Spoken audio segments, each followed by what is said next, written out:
সোহানা, তুমি যে লেটার পাঠিয়েছিলে আমি তো ধরেই নিয়েছিলাম যে স্যার নির্ঘাত তোমাকে জেলে নিয়ে ছাড়বে। বাট এখন দেখি তুমি আবার ব্যাক করেছো। I am so happy. By the way, তোমার বাচ্চাগুলো কেমন আছে? ইয়ে মানে, ভালো আছে সবাই। ওকে, তাহলে স্যারের কাছে যাও, আমি আমার কাজে যাই। আহানা হাসি মুখে শান্ত রুমের দিকে যেতে নিতেই দেখল তার পাশ দিয়ে নওশাদ, রিয়াজ আর সূর্য স্টাইল করে হেঁটে যাচ্ছে সেদিকে। আহানা তাই আর গেল না, নিজের কেবিনেই ফেরত আসলো। স্যার আসবো নাকি? শান্ত ফোন থেকে চোখ উঠিয়ে দেখল তার পুরো গ্যাং দাঁড়িয়ে আছে দরজার ওপারে।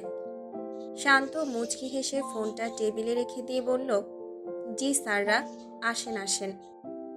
নওশাদ দাঁত কেলিয়ে ঢুকেই টেবিলে হেলান দিয়ে দাঁড়িয়ে পড়ল, আর সূর্য, রিয়াজ চেয়ার টেনে বসেছে ততক্ষণে।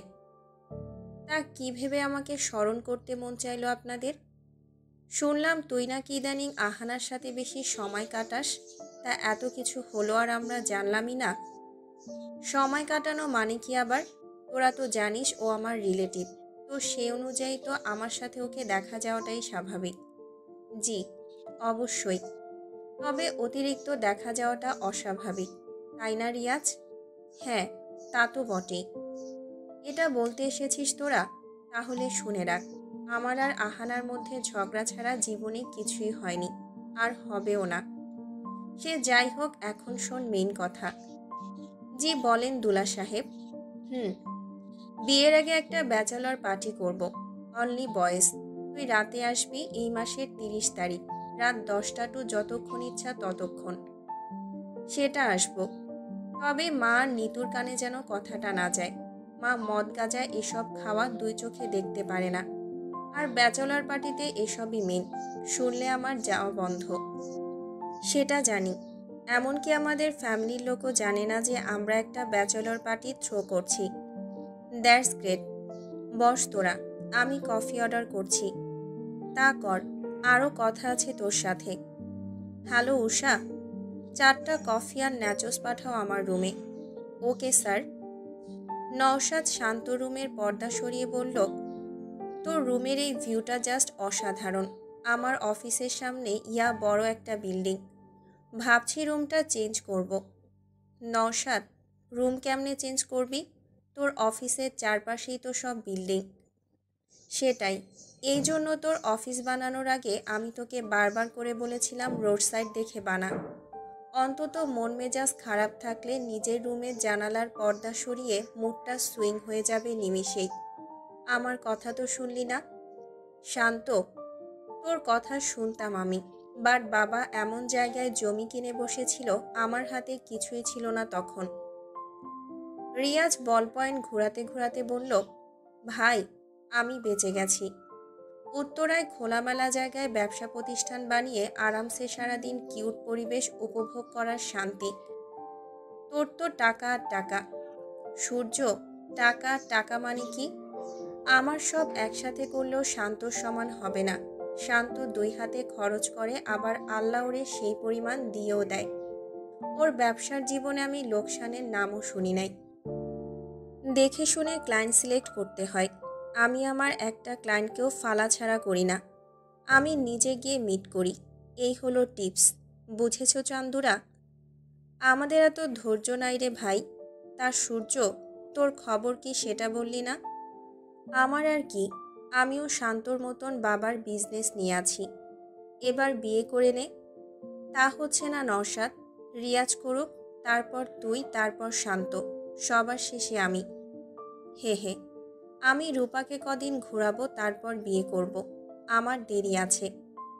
শান্ত রিয়াজের হাত থেকে বল পয়েন্ট নিয়ে হাতে নাড়াচাড়া করতে করতে বলল, আহানার বেস্ট ফ্রেন্ড বলে কথা, দেখিস আবার তোকেই না ঘোরায়। আহানার মতো ঝগড়া পারে না, তাই একটু বাঁচলাম, তবে তোর অবস্থা তো বেহাল। নওশাদ, কি বলিস এসব? শান্ত কম যায় নাকি?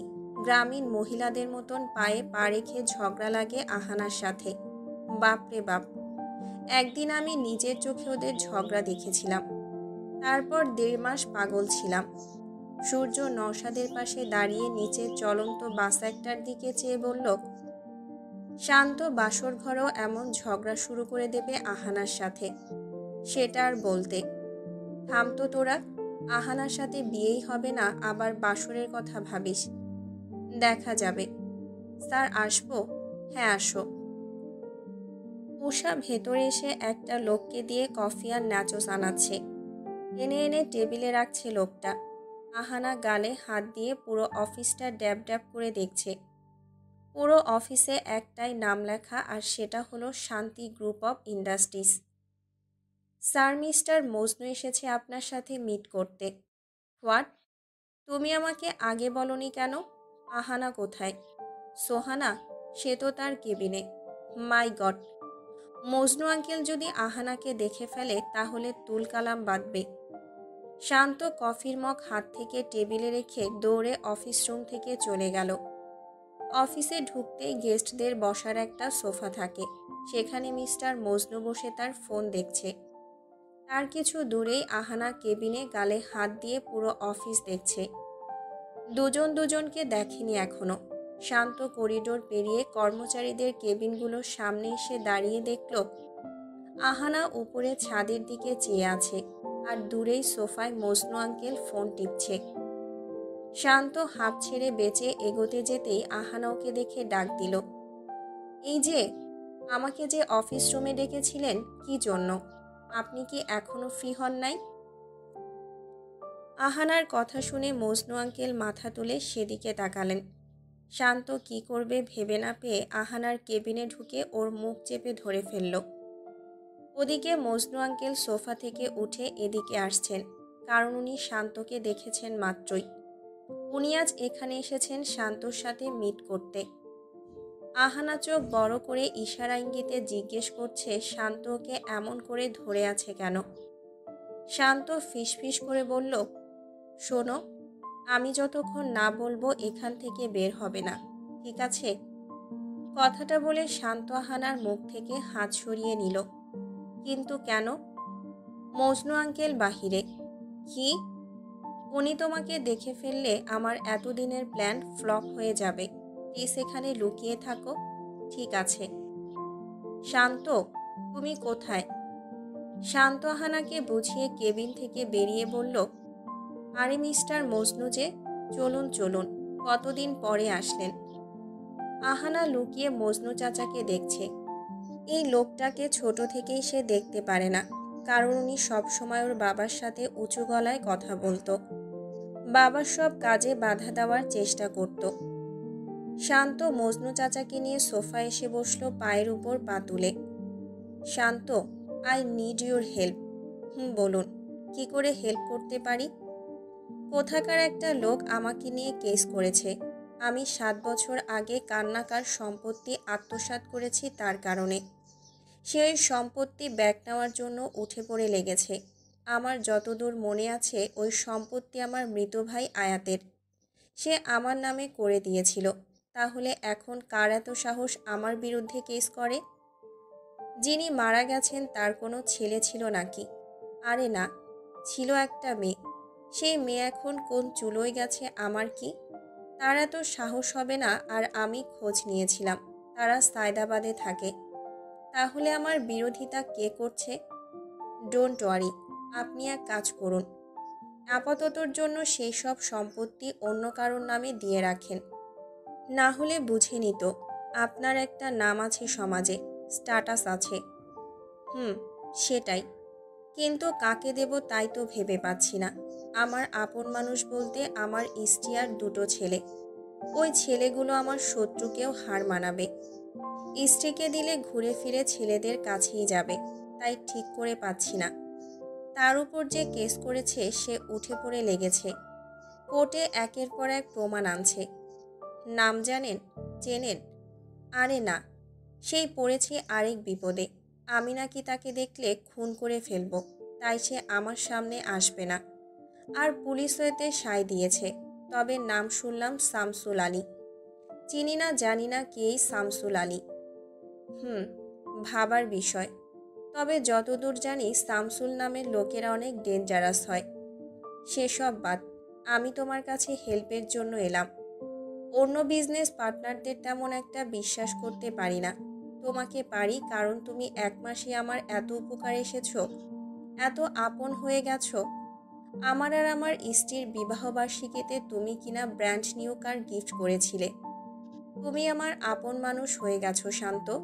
তোমাকে অবিশ্বাসের কথাই আসে না। তাহলে আপনি একটু ভেবে দেখুন কি করবেন। আমি তো আমার পরামর্শ দিলাম। হুম, আসি আজ তবে। ভেবে তোমাকে জানাবো। ওকে। আহানা লুকিয়ে চেয়ে আছে এখনো। শান্ত মজনু চাচাকে বিদায় দিয়ে নিজের রুমের দিকে চলে গেছে। সেখানে নওশাদ, রিয়াজ আর সূর্য মিলে শয়তানি করছে। তারপর শান্তকে দেখে বলল, কিরে, কই চলে গিয়েছিলি? ক্লায়েন্ট এসেছিল একটা। কে এসেছিল রে? তুই যেভাবে দৌড় মেরেছিলি আমরা তো ভাবলাম আহানার কিছু হলো নাকি। আহানার কথা মাথায় আসতেই শান্ত আবারও ছুটল সেদিকে। আহানা পা টিপে টিপে দরজা পর্যন্ত এসে তার চাচাকে দেখছে। অমি আর অর্ণব জানি কেমন আছে কে জানে। ওদের একবার দেখার অনেক ইচ্ছে আহানার। চাচাকে সে দেখে নিল ভালো করে। চাচা আগের চেয়েও একটু স্মার্ট হয়েছেন। তবে মাথার কটা চুল পেকে গেছে একদম। হাতে দামি ঘড়ি, পরনে কোট। মনে হয় কোনো বিশাল বিজনেসম্যান। আর এসব তার বাবার টাকায় হয়েছে। আহানা তারপর নিজের দিকে তাকালো। হালকা গোলাপি রঙের একটা জামা তার গায়ে। মাত্র 500 টাকার জামাটা। আজ তার বাবা বেঁচে থাকলে হয়তো তারও এরকম দামি জামা থাকতো। এরকম 500 টাকার জামা পরে থাকতে হতো না। আহানা মন খারাপ করে ওর চাচার দিকে চেয়ে আছে। চাচা লিফটে ঢুকে গেলেন, ব্যাস আর দেখা গেল না তাকে। আহানা পেছন ফিরতেই শান্তকে আচমকা দেখে ভয় পেয়ে দুম করে ফ্লোরে পড়ে গেল। শান্ত ভ্রু কুঁচকে বলল, তোমাকে মানা করলাম না কেবিন থেকে বের হবে না? আপনি বলেছিলেন চাচা গেলে বের হতে, তাই তো বের হলাম। কই গেছে? আমি তো দেখছিলাম তুমি লুকিয়ে লুকিয়ে ওনাকে দেখছিলে। সরি, কিন্তু উনি আমাকে দেখেননি। যাই হোক, আর এরকম করবে না। আমি কোনো বাহানা চাই না। ওঠো এখন। অফিসের লোকেরা কি বলবে? এরকম ফ্লোরে গোল হয়ে বসে আছো কেন? আর আমি বাঘ না ভাল্লুক যে দেখেই পড়ে গেলে? এরকম চোরের মতন পেছনে এসে দাঁড়ালে যে কেউই ভয়ে হার্ট অ্যাটাক করবে। আমি তো জাস্ট পড়ে গেলাম। শান্ত আর কিছু না বলেই আহানাকে তোলার জন্য হাত বাড়ালো।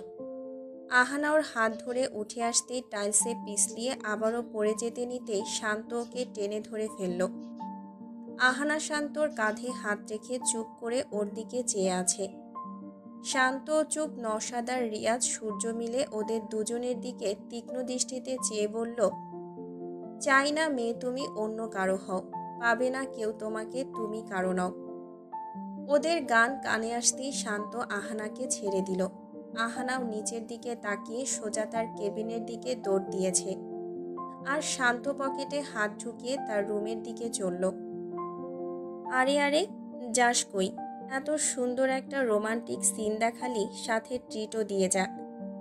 শান্ত চেয়ার টেনে বসে নাচুস মুখে দিয়ে বলল, কিসের ট্রিট? ওমা, তোর প্রেম প্রেম ভাব শুরু হলো সেটার। আর কিসের? কিসের প্রেম? আহানা পড়ে যাচ্ছিল বলে ধরেছিলাম, আর কিছু না। আহানা তার কেবিনের কাচের দেয়ালে হেলান দিয়ে চুপ করে আছে। আজ 2 সেকেন্ডের জন্য কিসের একটা ভ্রমে চলে গিয়েছিল সে। হাত কাঁপছে এখনো। শান্তকে জোর গলায় বলে দিতে হবে আমাকে যেন না ছোঁয়ার। এমনভাবে ছুলে আমার গায়ে কাটা দেয়। স্টুপিড একটা। শুধু আমাকে ছোঁয়ার বাহানা লাগে তার। শান্ত তার রুমের পর্দার পাশে গিয়ে বাইরের দিকে তাকিয়ে আছে চুপ করে। নওশাদ, রিয়াজ আর সূর্য হাসির হট্টগোল শুরু করে দিয়েছে। টপিক হলো রিয়াজের বিয়ের আলোচনা আর শান্ত আনমনে আহানাকে নিয়ে ভাবছে। আহানাকে টাচ করলেই কীরকম যেন ফিল হয়। মন চায় হাত ধরেই রাখি। ভালো লাগে এক অন্য রকম। কিরে শান্ত? বল। শান্ত পেছন ফিরে সবার দিকে তাকালো। সবাই এবার কথা বলবে গায়ে হলুদে কীরকম মজা করবে তারা, কি গানে নাচবে সেসব নিয়ে।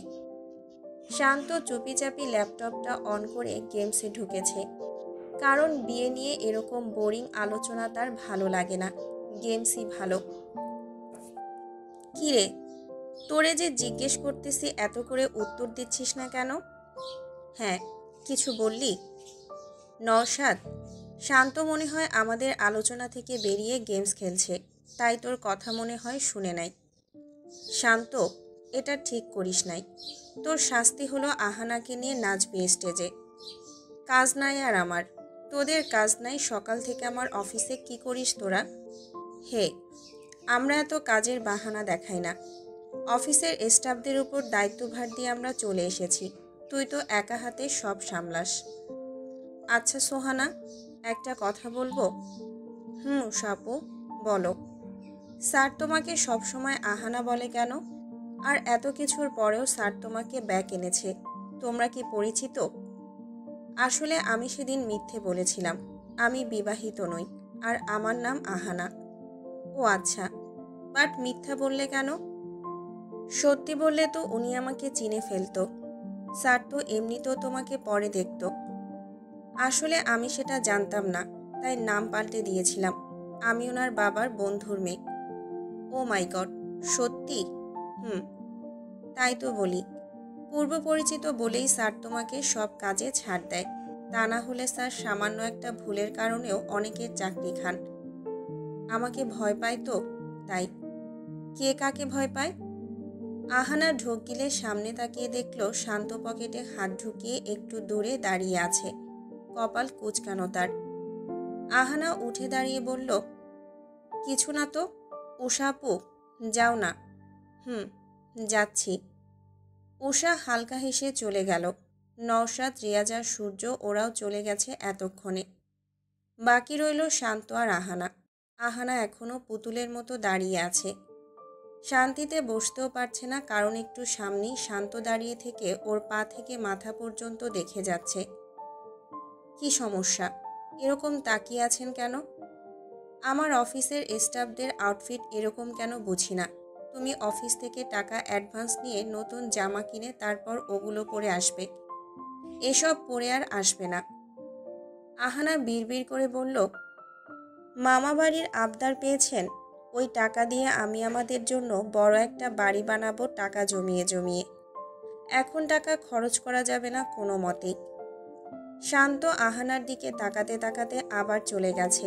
শান্তর চলে যাওয়া দেখে আহানা হাঁপ ছেড়ে বেঁচে চেয়ারে দুম করে বসে গেল। আহা, শান্তি। এবার আজকের কাজগুলো শেষ করতে হবে।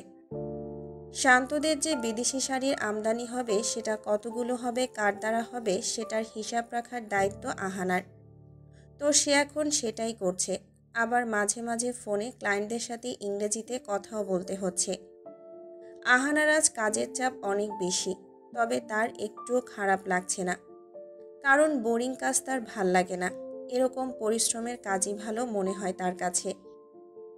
ওদিকে শান্ত টেবিলে মাথা রেখে চুল টানছে আর কিছুক্ষণ বাদে বাদে ল্যাপটপে তাকিয়ে কী সব টাইপ করছে। তার কাজ হলো অফিসের 205 জন কর্মচারী সবাই ঠিকমতো কাজ করছে কিনা সেটা লিস্ট দেখে চেক করা। কারণ সবাই তাদের কাজ যখন যেটা সম্পন্ন হয় তখন সেটার কপি নামসহ অফিসের মেইন তথ্য ভাণ্ডারে পাঠিয়ে দেয়, যেটা সোজা শান্ত দেখে। শান্ত এই নিয়ে 6 কাপ কফি খেয়েছে। উষা একের পর এক কফি নিয়ে যাচ্ছে। আহানা কাজের ফাঁকে ফাঁকে বিষয়টা খেয়াল করছে। তো সপ্তমবার উষা কফি নিয়ে যাওয়ার সময় আহানা থামিয়ে বলল সে দিয়ে আসবে। উষা তাই ওর হাতে কফি দিয়ে নিজের কাজে চলে গেল। আহানা কফি হাতে নিয়ে শান্ত রুমে এসে দরজায় নক করল। তারপর ভিতরে ঢুকে দেখল শান্ত চেয়ারে আধশো অবস্থায় চোখ বন্ধ করে নিজের মাথা টিপছে 2 হাত দিয়ে। এই যে শুনুন। শান্ত তার মাথা থেকে হাত নামিয়ে দরজার দিকে তাকালো। আহানা কফি নিয়েও সামনে এনে রেখে বলল, আমি টিপে দেব? বাপরে বাপ, সূর্য তো মনে হয় আজ উঠেই নাই। ঢং করতে হবে না। দিতাম কিনা সেটা বলেন। লাগবে না, কফি খেলেই ঠিক হয়ে যাবে। কফি একবার খেলেই মাথা ধরা চলে যায়, যদি টেকনিক জেনে কফি খাওয়া যায়। তাহলে 7 বার কফি খাওয়ার আর প্রয়োজন পড়ে না। আচ্ছা, তা কিসের টেকনিক? মুখ দিয়ে মাথা উঁচু করে গিলতে হয়। ইন্টারেস্টিং, বাট আমি ঠিক বুঝলাম না। আমি দেখাচ্ছি। আহানা কফির মগ নিয়ে এক ঢোক গিলে দেখালো, তারপর থুথু করতে করতে বাইরে চলে গিয়ে 2 মিনিট বাদে এসে বলল, এটা কিসের কফি খান আপনি? ছি ছি, বাপের জন্মে এরকম ফালতু খাবার খায়নি। একে তো তিতা, তার উপর চিনি ছিটে ফোটাও নাই। তাই তো আপনার মাথা ব্যথা যাচ্ছিল না। চিনি খাইলে আমার শরীর খারাপ করে। কি বললেন? চিনি খাইলে শরীর খারাপ করবে কেন? আপনার তো ডায়াবেটিক্স না? জোয়ান একটা ছেলে, তার কিনা চিনিতে সমস্যা? তাই তো বলি, আপনাকে সব সময় এলিয়েন মনে হয় কেন? আপনার মুখ থেকে তেতো কথা বের হয় কেন? পাজল এখন মিলল।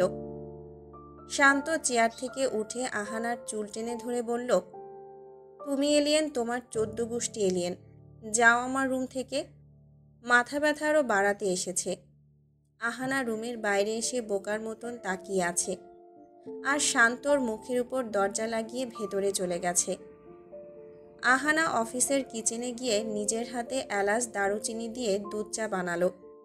তারপর সেটা নিয়ে আবারও দরজা ধাক্কালো। শান্ত টেবিলে মাথা রেখে ঘুমাচ্ছিল।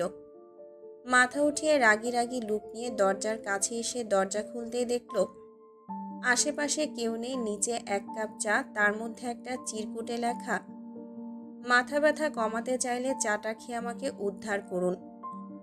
শান্ত পুরো করিডোরটায় একবার চোখ বুলিয়ে নিল। আহানার এক অংশ দেখা যাচ্ছে না কোথাও। এত জলদি উধাও হলো কি করে? শান্ত চায়ের কাপটা হাতে নিয়ে আবার ভেতরে চলে গেল। আহানা আবারও পা টিপে টিপে করিডোর পেরিয়ে শান্ত রুমের দরজার ফুটো দিয়ে দেখতে লাগলো শান্ত চাটা খাচ্ছে কিনা। খাচ্ছে। আহানা তাই মুচকি হেসে চলে আসলো তার কেবিনে। শান্ত চা খেতে খেতে একটা কাজ শেষ করলো। পরে কাজটা শেষ করে তার মনে হলো তার মাথা ব্যথা একটুও নেই। নিজের অজান্তেই হেসে দিল সে। আহানা কাজ করতে করতে ঘুমিয়ে গেছে টেবিলে মাথা রেখে। বিকাল 5:30 বাজে তখন। অফিসের বাকি স্টাফরা উকি দিয়ে ওর ঘুম দেখছে।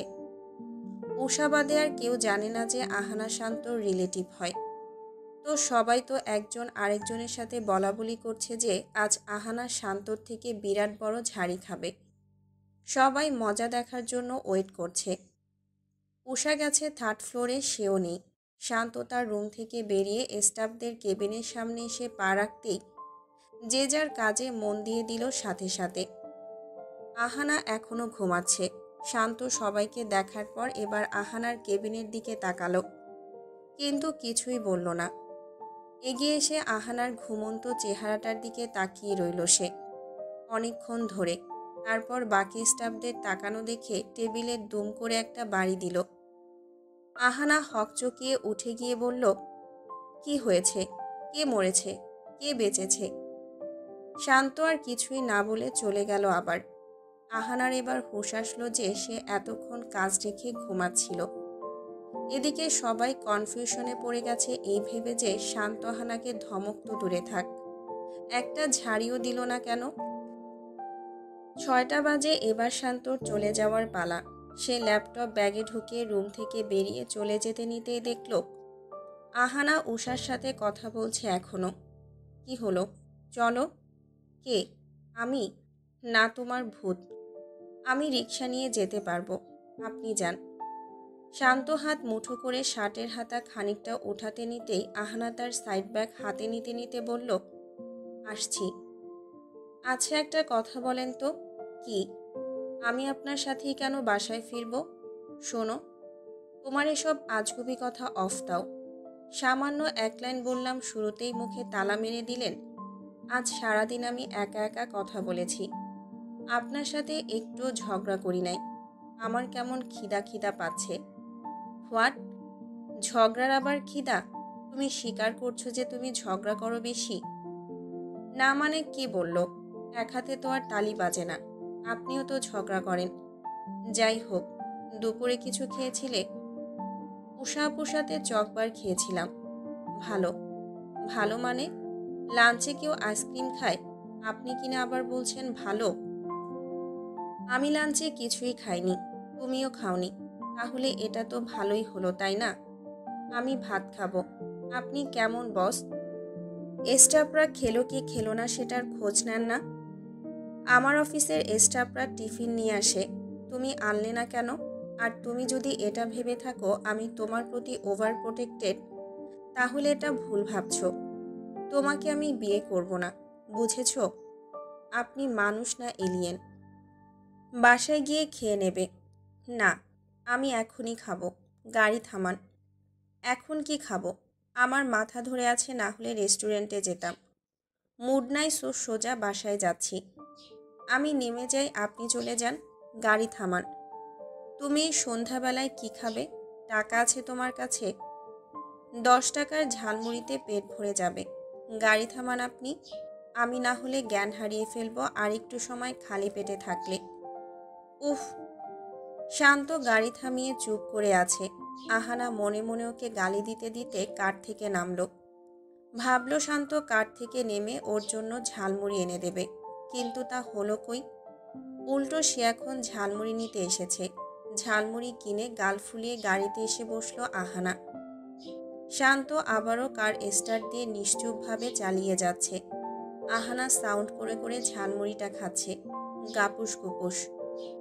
শান্তর মন চাচ্ছে আহানাকে কাঁচা চিবিয়ে খেয়ে নিতে, কিন্তু পারছে না সে।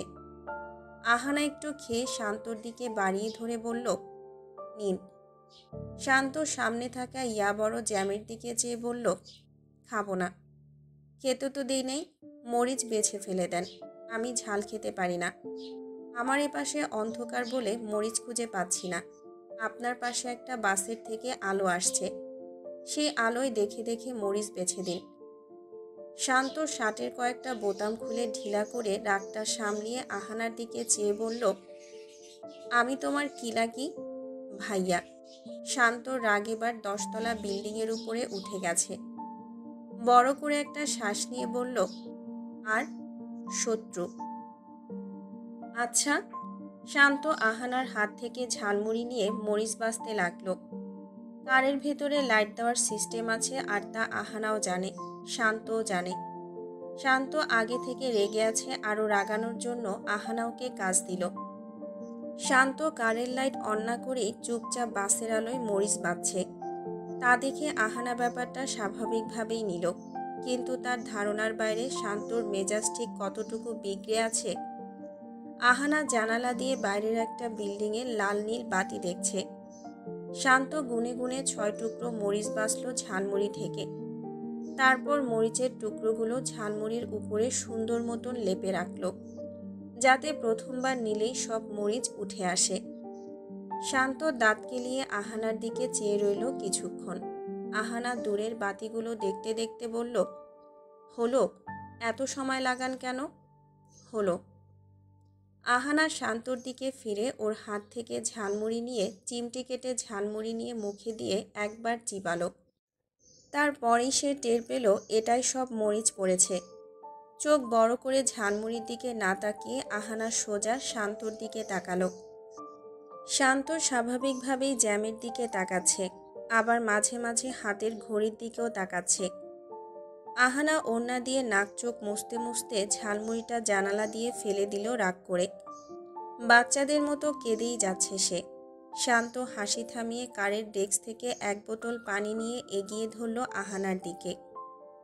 আহানা কাঁদতে কাঁদতে পানির বোতল নিয়ে পুরো হাফ লিটার পানি খেয়ে শেষ করে দিল। তারপর আবার নাক মুছতে লাগলো বসে বসে। এত মরিচ সে আগে কখনো খায়নি। আমার মন মেজাজ ভালো না থাকলে আমাকে ডিস্টার্ব করলে তোমার সাথে সব সময় এমনটাই হবে মিস আহানা ম্যাডাম। আহানা গাল ফুলিয়ে আরেক দিকে ফিরে বসে আছে। চিৎকার করে চিল্লাইতে মন চাচ্ছে, কিন্তু সেটা করা যাবে না। এখন কারের দুই পাশেই যানবাহন। মানুষ ভাববে পাবনা থেকে পাগল রিলিজ করে বাসায় নিয়ে যাওয়া হচ্ছে। এরে তো আমি বাসায় গিয়ে টাইট দেব। আমাকে মরিচ খাওয়ানো? তোকে আমি বোম্বাই মরিচ খাওয়াবো, মনে রাখিস। জ্যাম ছেড়ে দিয়েছে। শান্ত কার স্টার্ট দিতে দিতে বলল, আমার কিন্তু মরিচ ভালো লাগে। আহানা জানালা থেকে চোখ ফিরিয়ে শান্তর দিকে চেয়ে মনে মনে ভাবল, মনেও এখন আর প্ল্যানের ব্যাপারে ডিসকাস করা যাবে না, সেটাই বুঝলাম। ঠিক বুঝেছ। অন্য কিছু ট্রাই করতে পারো। যেমন আমি অনেক কিছুই খাই না। রিপার থেকে জেনে নিয়েও কাজে লেগে যেতে পারে। আহানা আবারও নাক মুছে বলল, আপনাকে আমি মাটিও খাওয়াবো, মাটির তলের পানিও খাওয়াবো, মনে রাখেন। জি আপু, মনে রাখবো। আহানা তাচ্ছিল্যের হাসি দিয়ে সামনে তাকালো। আপু তোর কণা, আমি তো তোর ক্রাইম পার্টনার লাগি। ইয়া রাইট, আমার একমাত্র ক্রাইম পার্টনার, যে আমার বিরুদ্ধে কাজ করে সব সময়। বিশ্বাস করেন, আপনার মতো বস থাকলে আর শত্রুর প্রয়োজন হবে না। প্রয়োজন নেই তো, আমি তো সিরিয়াসলি তোমার শত্রু। আমি তো পারি না তোমাকে রতনের সাথে বিয়ে দিয়ে দিই। আর আমার তো ইচ্ছে করে আপনাকে কণার সাথে বিয়ে দিয়ে দিতে, বাট কণা আপু আপনাকে আমার মতন জ্বালাতে পারবে না বলে বিষয়টা, মনোভাবটা শীতলক্ষা নদীতে ফেলে এসেছি। না হলে কবেই শত্রুতার খাতিরে আপনার গলায় কণা আপুকে ঝুলিয়ে দিতাম। এক্স্যাক্টলি, আমিও তোমাকে রতনের বউ বানাতাম। বাট কি জানো, রতন তোমার থেকে শারীরিক চাহিদা নেওয়া ছাড়া আর কিছুই চায় না। বাট আমি তো তোমাকে সকাল থেকে শুরু করে রাত শেষ হওয়া পর্যন্ত জ্বালাবো, যেটা বস্তির সেই রতন পারবে না। 1 মিনিট, আপনাকে কে বিয়ে করবে? 2 মিনিট, তোমাকে কে বিয়ে করবে? বাসায় আসতেই আহানা ডাইনিংয়ে বসে গেল খাওয়ার জন্য। আর অন্যদিকে তার নজর নেই, শান্ত নিজের রুমে চলে গেছে। আহানা ভাত আর ডাল দিয়েই খাওয়া শেষ করে ফেলল। রিপা মাংসের বাটি আনতে আনতে সে খাওয়া শেষ করে উঠে চলেও গেছে। এত খিদা লেগেছিল যা বলার বাইরে। শান্ত ফ্রেশ হয়ে একটা ছোট বিয়ারের বোতল নিয়ে বারান্দায় এসে দাঁড়িয়েছে। এতদিনের ব্যস্ততায় ভালো মতন খাওয়াও হয় নাই। ঢকঢক করে 2 চুমুক দিয়ে এদিক ওদিকে একবার চেয়ে নিল। আহানা বা নিতু দেখে ফেললে বিপদ। ওদের কাউকে না দেখে শান্ত স্বস্তির নিঃশ্বাস ফেলে বিনব্যাগে বসল পাটা বারান্দার গ্রিলে উঠিয়ে। লাউডলি গান চালিয়ে চোখটা বন্ধ করে একটু চিল হতে চাইছে শান্ত। আহানা চাদর টেনে পাশের রুমে শুয়েছে, কিন্তু তীব্র গানের আওয়াজে লাফ দিয়ে উঠে বসে এদিক ওদিকে তাকিয়ে বুঝল গানের আওয়াজটা শান্ত রুম থেকেই আসছে। বালিশ মাথায় দিয়ে আবারও শুয়ে পড়ল সে, কিন্তু না, আওয়াজ মনে হয় কমছেই না বরং বাড়ছে। এদিকে শান্তর মা বই পড়ছেন, কোনো মানাও করছেন না তিনি। আর আমার নিজের মা তো রিপার সাথে রান্নাঘরে কি যেন কাজ করছে। শয়তানটা আমাকেই জ্বালিয়ে খায় সব সময়। আহানা বিছানা থেকে নেমে ওড়না গায়ে জড়িয়ে রুম থেকে বেরিয়ে পড়ল। সোজা শান্ত রুমে এসে দেখল শান্ত বিনব্যাগে আধশো অবস্থায় কি যেন খাচ্ছে। আহানা নক না করেই হনহনিয়ে ভেতরে ঢুকে গেল। বারান্দার কাছে এসেই থেমে গেল সে। শান্ত এটা কি খাচ্ছে? ভালো করে দেখে আর গন্ধ শুকেই বুঝতে পারল এটা মদ। আহানা আরেকটু এগিয়ে আসতেই শান্তর নজরে পড়ল সে। শান্ত কিছুটা ভয় পেয়ে বোতলটা লুকিয়ে ফেলল। তারপর হাত দিয়ে থুতুনিয়ার মুখ মুছে উঠে দাঁড়িয়ে পড়ল। আপনি কি খাচ্ছিলেন ওটা? কারোর রুমে ঢুকতে হলে নক করে ঢুকতে হয়, এইটুকু কমন সেন্স নেই তোমার? আগে এটা বলুন কি খাচ্ছিলেন? Pineapple juice. শুনেছ? এবার বের হও আমার রুম থেকে। এখন তো মনে হচ্ছে রুম লক করে রাখতে হবে সব সময়। আপনি এত জোরে গান বাজাচ্ছিলেন কেন? আমি একটু ঘুমোতে চাইলাম, তা আর পারলাম কই? আপনি কিনা এখানে বসে মদ খাচ্ছিলেন। আমি আনারসের জুস চিনি না? এখনই আন্টিকে গিয়ে বলে দিচ্ছি আমি। আহানা সোজা বাইরের দিকে ছুটতে শান্তর হাত খিচে টান দিয়ে আবারও আগের জায়গায় নিয়ে আসলো। আপনাকে বললাম না আমাকে ছোবেন না। সব সময় এরকম করো কেন? যখনই আমি তোমাকে ধরি, আমি কি তোমাকে বিয়ে করব নাকি? হাত ধরা নর্মাল ব্যাপার, তুমি সব সময় নেগেটিভলি নাও কেন? বাই দ্য ওয়ে, কি বলবে মাকে? বলবো আপনি লুকিয়ে মদ গাঁজা এসব খান। এটা জুস, ওকে? তাহলে দিন, আমিও খেয়ে দেখব। না। কেন না? জুসে যদি হয় তাহলে আমি খেয়ে দেখলে কি সমস্যা? সমস্যা আছে।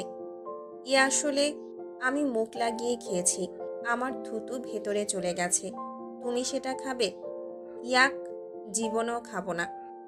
আপনার মতো খাচ্চড়ার দুটো দেখিনি। হাত ছাড়ুন আমার। শান্ত মুচকি হেসে আহানার কোমরে হাত চেপে ওকে আরও কাছে নিয়ে আসলো। কি ব্যাপার? আমি বুঝতে পারছি আপনি মদ খেয়েছেন, কেমন নেশাখোরদের মতন বিহেভ করছেন। ছাড়ুন আমাকে, তা না হলে আমি চিৎকার করব। না, সেটা কেমন করে করব? এত জোরে গান বাজছে। হাত ছাড়ুন আমার।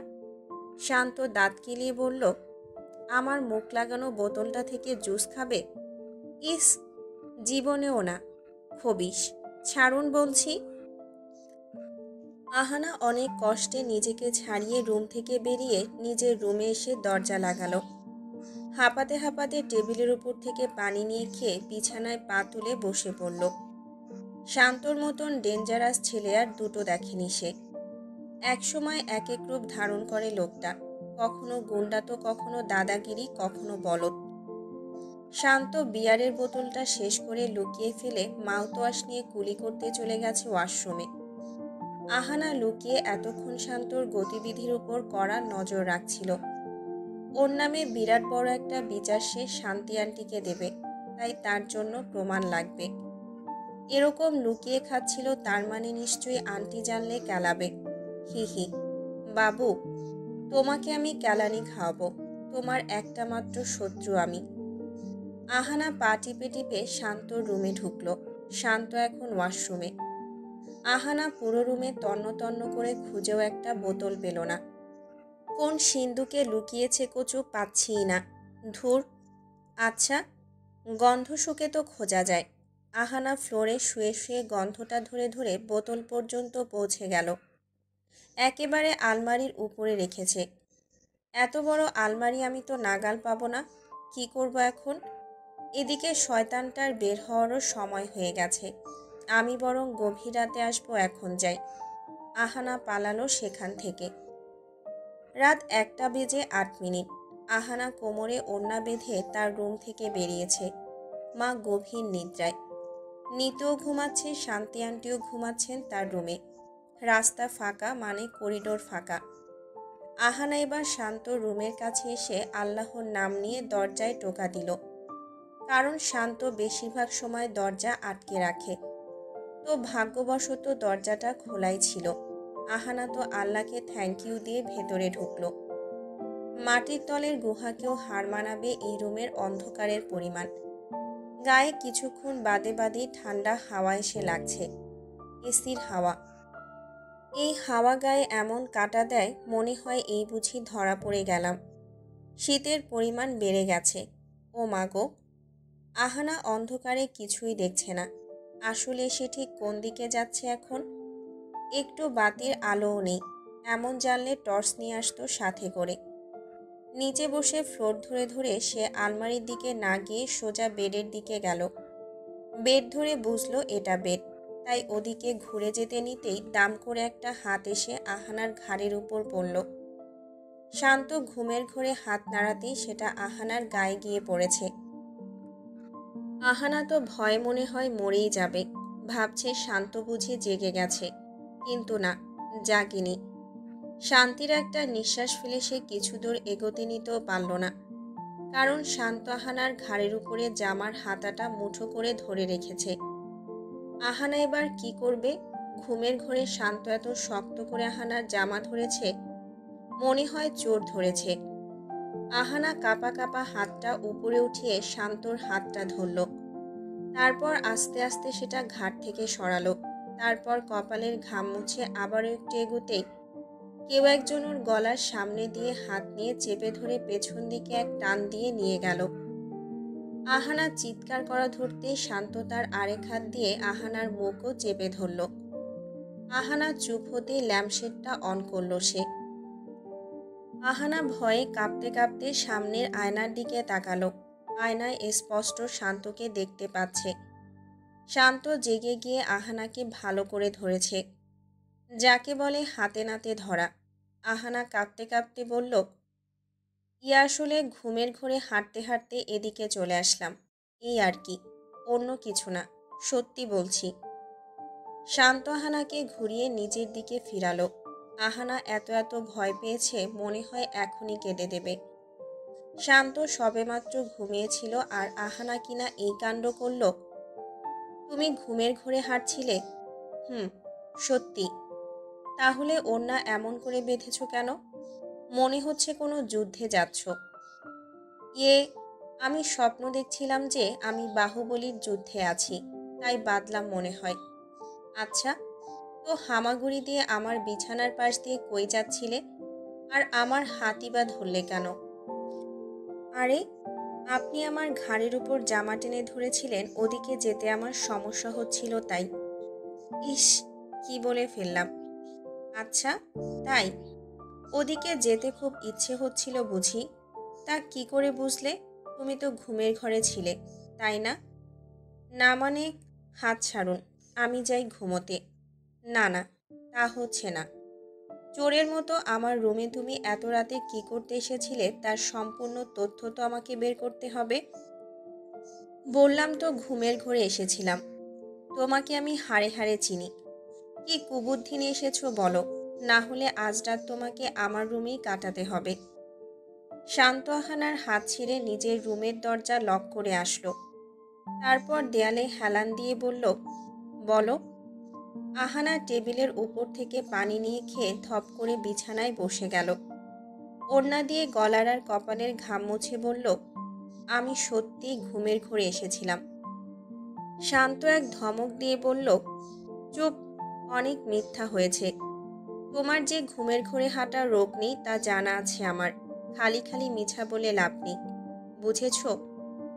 আহানা অনেক ভাবল, এখন সত্যি বললে শান্ত ওকে কাঁচা গিলে খাবে। তাই ভালো মেয়ের মতন বিছানায় শুয়ে চাদর টেনে মুখ ঢাকল সে। আরে আরে, এসব কি? তোমাকে আমার বিছানায় শুতে বলেছি আমি? ওঠো বলছি। হুম, ঘুম পাচ্ছে, ঘুমাতে দিন। শাক দিয়ে মাছ ঢাকার চেষ্টা করছো তুমি, তা হবে না। ওঠো। শান্ত আহানাকে জোর করে ধরে বসিয়ে দিল। আহানা এবার কি করবে সেটাই ভাবছে। শান্তর মুখের দিকে তাকিয়ে আছে সে। ঠিক আছে, যাও, নিজের রুমে যাও, তাও আমার রুমে ঘুমাবে না। আহানার সাথে সাথে বিছানা থেকে নেমে এক প্রকার দৌড় দিল। এক বাঁচা বাঁচলাম আমি, এই ভুল আর হবে না। শান্ত তার রুমের দরজা ভালো করে লাগিয়ে সে শুয়ে পড়েছে আবার। এত বড় চান্সটা গেল আমার, কোথায় ভাবলাম আন্টিকে দিয়ে কেলানি দিব, তার হলো কই? উল্টো আমি ফেঁসে যাচ্ছিলাম একটুর জন্য। আহানা নিজেকে বকতে বকতে রুমে এসে শুয়ে পড়ল। কাল থেকে আর কোনো টিউশনি করব না, যে বেতন আসবে অফিস থেকে সেটা দিয়েই হয়ে যাবে। এত ঝামেলা বহন করতে পারবো না। এমনিতেও শয়তানটার অফিসে এত এত কাজ বাপরে বাপ। পরের দিন ভোরবেলায় চোখ খুলে আহানা আবারও শান্ত রুমের সামনে এসে হাজির। ভেবেছিল শান্ত এখন ঘুমে থাকবে, এখনই কাজটা সেরে ফেলবে। কিন্তু শান্ত তো ঠিকই ঘুমাচ্ছে। কথা হলো গিয়ে শান্ত রুমের দরজা বন্ধ। শান্তর সাথেই অফিসে যেতে হবে, আবার ফেরার সময় তার সাথেই ফিরতে হবে। তাহলে কাজটা করব তো কখন করব? আহানা মন খারাপ করে গন্ধরাজ ফুলের বাগানটার সামনে হাঁটাহাঁটি করছে। একটা ফুল কানে দিয়ে বাসার ছাদের দিকে একবার তাকালো সে। তারপর আবারও ঘাসের দিকে চোখ রাখতেই মাথায় ঘুরপাক খেলো অ্যাক্সিলেন্ট একটা আইডিয়া। আর সেটা হলো শান্ত রুমের বারান্দা। আহানা এক দৌড়ে সূর্যমুখীর বাগানটা এসে হাজির। শান্ত রুমের বারান্দাটা একটু অদ্ভুত। নিচ দিয়ে ওয়াল, তার উপরে 2 বিঘে গ্রিল, তার উপরে খোলা ছাদ পর্যন্ত। তো আহানা ওখানে দাঁড়িয়ে ভাবতে লাগলো কি করে সে এই গ্রিল টপকে ভেতরে যাবে। যা করার এখনই করতে হবে। এখন বাজে ভোর 5:30। শান্ত 8টা ছাড়া জাগবে না যতদূর জানি। এই সময়ের মাঝে আমাকে কাজটা সেরে ফেলতে হবে। আহানা বারান্দার কাছাকাছি এসে গ্রিল ধরে ঝুলে রুমটার ভেতরে তাকালো। শান্ত উপর হয়ে বিছানায় শুয়ে আছে, নির্ঘাত ঘুমাচ্ছে। জেগে থাকার চান্সই নেই এখন। আহানা এবার গ্রিল ধরে বাদরের মতো ঝুলতে ঝুলতে 4বার চেষ্টা করলো, তাও ভেতরে ঢুকতে পারল না। তারপর বাসায় এসে একটা মোড়া নিয়ে আবারও সেই জায়গায় উপস্থিত হলো সে। মোড়ায় পা রেখে সুন্দর মতো গ্রিল টপকে ভিতরে চলে গেল আহানা। এখন হয়ে গেল এক সমস্যা।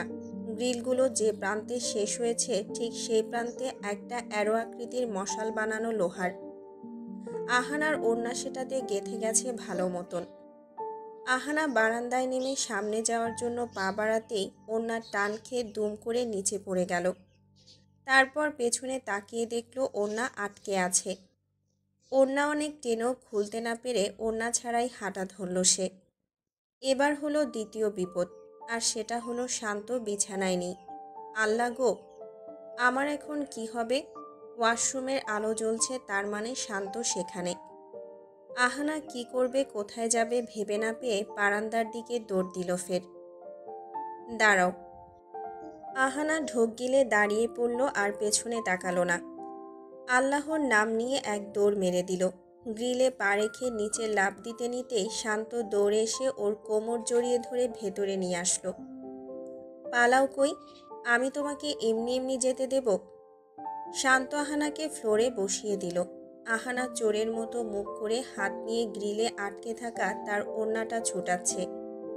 শান্ত কোমরে হাত দিয়ে আহানাকে দেখে যাচ্ছে। এবার বলো, এখনো কি ঘুমের ঘোরে আমার বারান্দার গ্রিল টপকে এসেছো, নাকি সজ্ঞানে এসেছো? না মানে আমি আসলে। চুপ। তোমার মতো মেয়ে আমি দুটো দেখিনি। এত সাহস তোমার কই থেকে আসে? আমার রুম থেকে কি চাই তোমার? সোজাসাপটা বলে দিলেই পারো, আমিও দিয়ে দেব। এরকম চোরের মতন আসার কি দরকার? আপনি যে মদ খান, সেটার স্যাম্পল একটা দিলেই হবে। ও আইসি, তাহলে এটা হলো কথা। তোমার মদের একটা বোতল লাগবে, সেটা নিয়ে মাকে দেখাবে, তাই তো? না মানে হ্যাঁ। না না, এমনি দেখব। একটা শর্তে। কি শর্ত? রিয়াজের বিয়ের সব অনুষ্ঠানে আমার সাথে অ্যাটেন্ড করতে হবে তোমাকে, অ্যাজ মাই ওয়াইফ। এ শখ কত, পারবো না আমি। শান্ত নিচু হয়ে আহানার নাক বরাবর মুখটা লাগিয়ে বলল, তাহলে তোমার কপালে শনির দশা আছে মিস আহানা। আহানা একটু পিছিয়ে গিয়ে বলল, আচ্ছা যাব, তবে আমারও একটা শর্ত আছে। কি? আমাকে ছোবেন না একদম।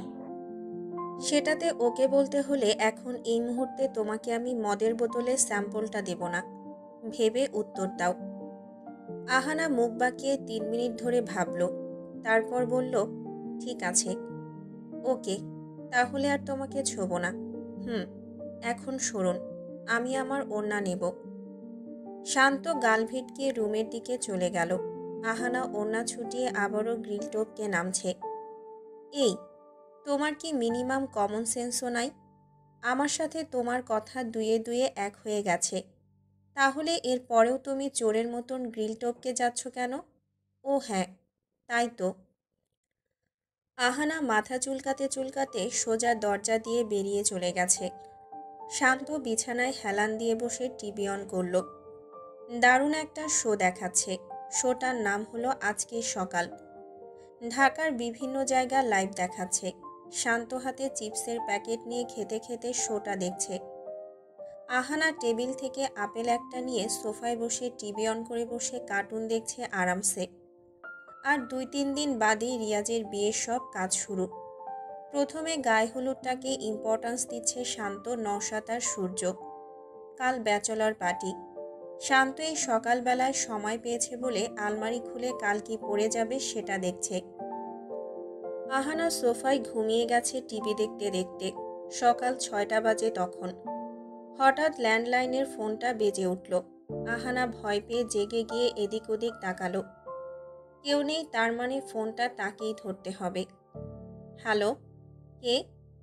আমি নওমি বলছি। শান্ত ভাইয়া আছে, তাকে একটু দেওয়া যাবে? নওমি আপু, মানে রিয়াজ ভাইয়ার বউ? আহানা? আরে দাঁড়াও দাঁড়াও, শান্ত ভাইয়াকে দিতে হবে না, আমি তো তোমাকেই খুঁজছিলাম। শান্ত ভাইয়াকে দিতে বলেছিলাম কারণ ওনার থেকে তোমার নাম্বারটা নেওয়ার দরকার ছিল আমার। এখন তোমাকে পেয়ে গেলাম, নাম্বার লাগবে না। কি হয়েছে, কোনো দরকার? হ্যাঁ, আসলে আমি জানতে পারলাম রিয়াজ, শান্ত ভাইয়া আর নওশাদ সূর্য ভাইয়া তারা আরও কিছু ফ্রেন্ডরা মিলে গায়ে হলুদের আগে ব্যাচেলর পার্টি করবে। ও আচ্ছা, তাই তো আমি আর আমার কাজিন ফ্রেন্ডরা ভাবলাম তারা ছেলেরা বিয়ের আগে আবিয়েরটা পার্টি পালন করতে পারে, তাহলে আমরা কেন পারবো না? সো আমরাও মেয়েদের একটা পার্টি করব, কিটি পার্টি।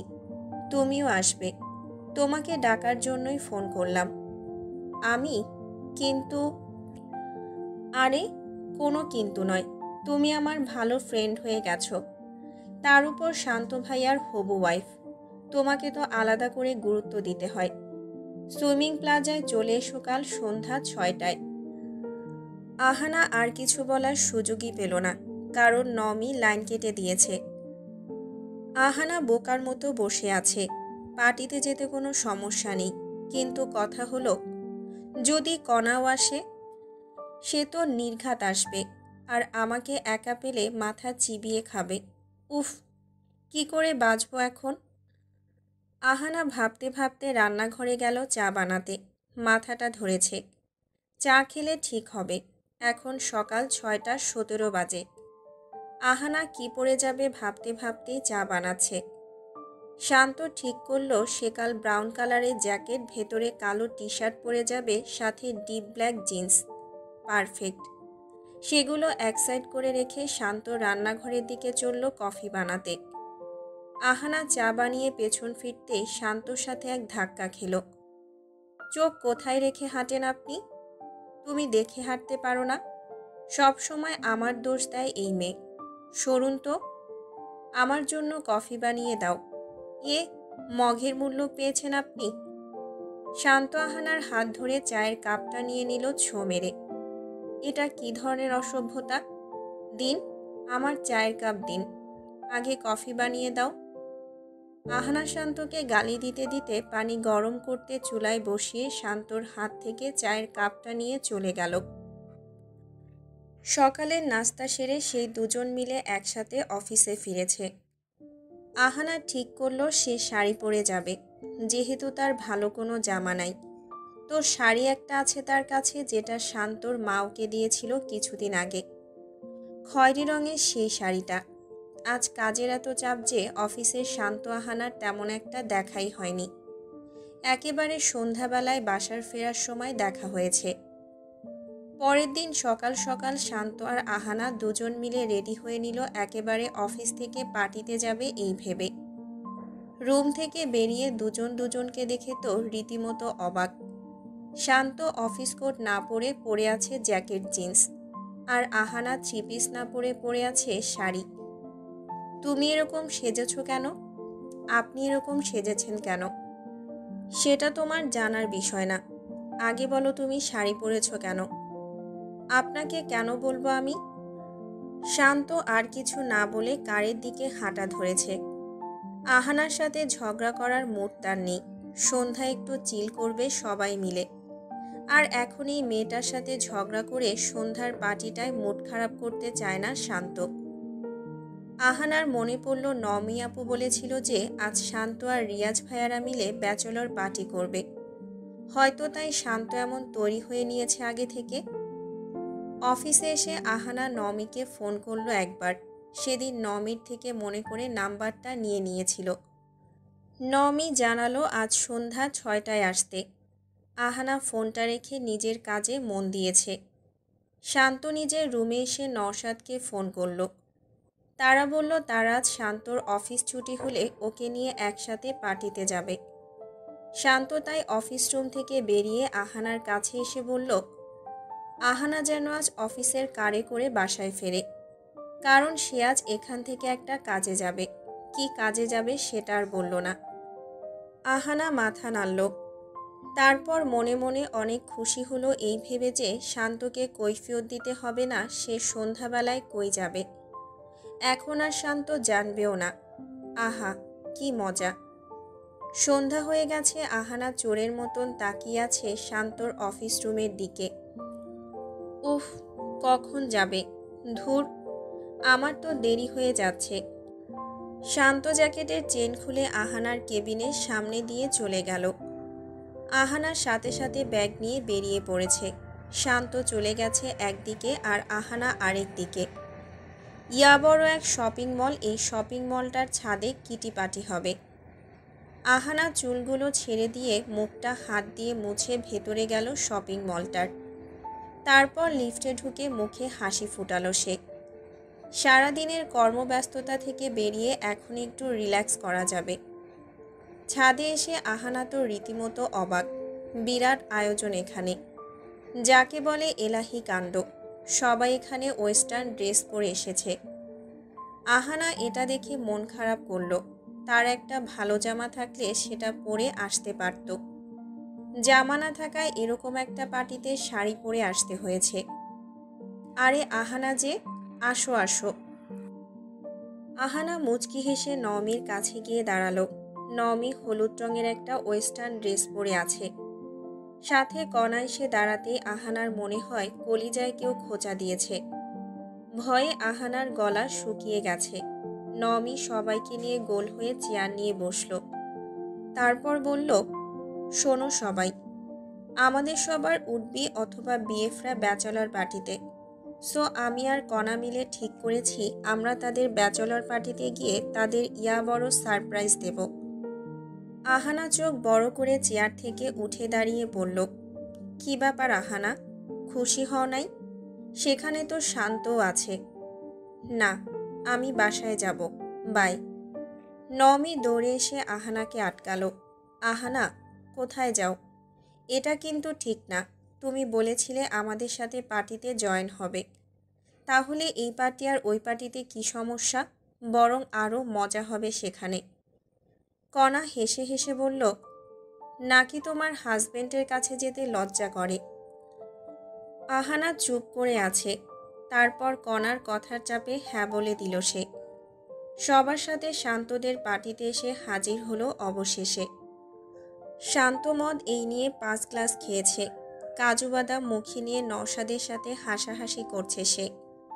হঠাৎ অনেকজন মিলে বলে উঠল, সারপ্রাইজ। শান্ত আর বাকিরা পেছনে তাকিয়ে তো চমকে গেল সবাইকে দেখে। পুরো মেয়েদের গ্যাং হাজির এখানে। শান্ত আহানাকে এখনো দেখেনি, কারণ সে সবার শেষে দাঁড়িয়ে আছে। সে দেখেছে শুধু কণাকে। শান্ত ঢোক গিলে জ্যাকেটের চেন টেনে উপরে তুলে ফেলল। কণার একমাত্র দুর্বলতা হলো শান্তর বডি, আর তাই শান্ত সেটা ওকে দেখলেই লুকায়। কি গো, পুরো ব্যাটালিয়ন এখানে কি করে, তাও আমাদের ব্যাচেলর পার্টিতে? কথাটা বলে রিয়াজ মদের গ্লাসটা রেখে নেমে গিয়ে নওমির কাছে এসে জিজ্ঞেস করল, ওরা সবাই এখানে কেন এসেছে? নওমি বলল, সারপ্রাইজ। যাই হোক, রিয়াজ আর কি করবে, ওদের নিয়ে পার্টিটা শুরু করলো। শান্ত নওশাদকে সামনে বসিয়ে নিজে কোনায় গিয়ে বসেছে। কণা নির্ঘাত জ্বালিয়ে খাবে এখন। আহানা এদিক ওদিক তাকিয়ে শান্তকে খুঁজছে। সবাই তাদের পার্টনারকে নিয়ে ব্যস্ত। আহানার ভয় করছে এখানে কাউকেই তেমন চেনে না সে। নওমি আপুকে চিনত, সে এখন রিয়াজের সাথে কোনায় গিয়ে বসেছে। বাকি রইল নওশাদ আর সূর্য।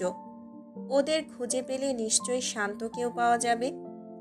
এখানে তো শান্তই ভরসা, ওর কাছে থাকলে সেফটি ফিল হয়। আহানা এগোনোর জন্য পা বাড়াতেই একটা ছেলে ওর হাত ধরে ঘুরিয়ে ওকে আরেক দিকে ফিরিয়ে নিয়ে গেল। আহানা কপাল কুঁচকে বলল, আপনি? আপনাকে না বলেছিলাম আমাকে ছোবেন না, এরকম করে ধরলেন কেন? আমি তো ভয় পেয়ে গিয়েছিলাম।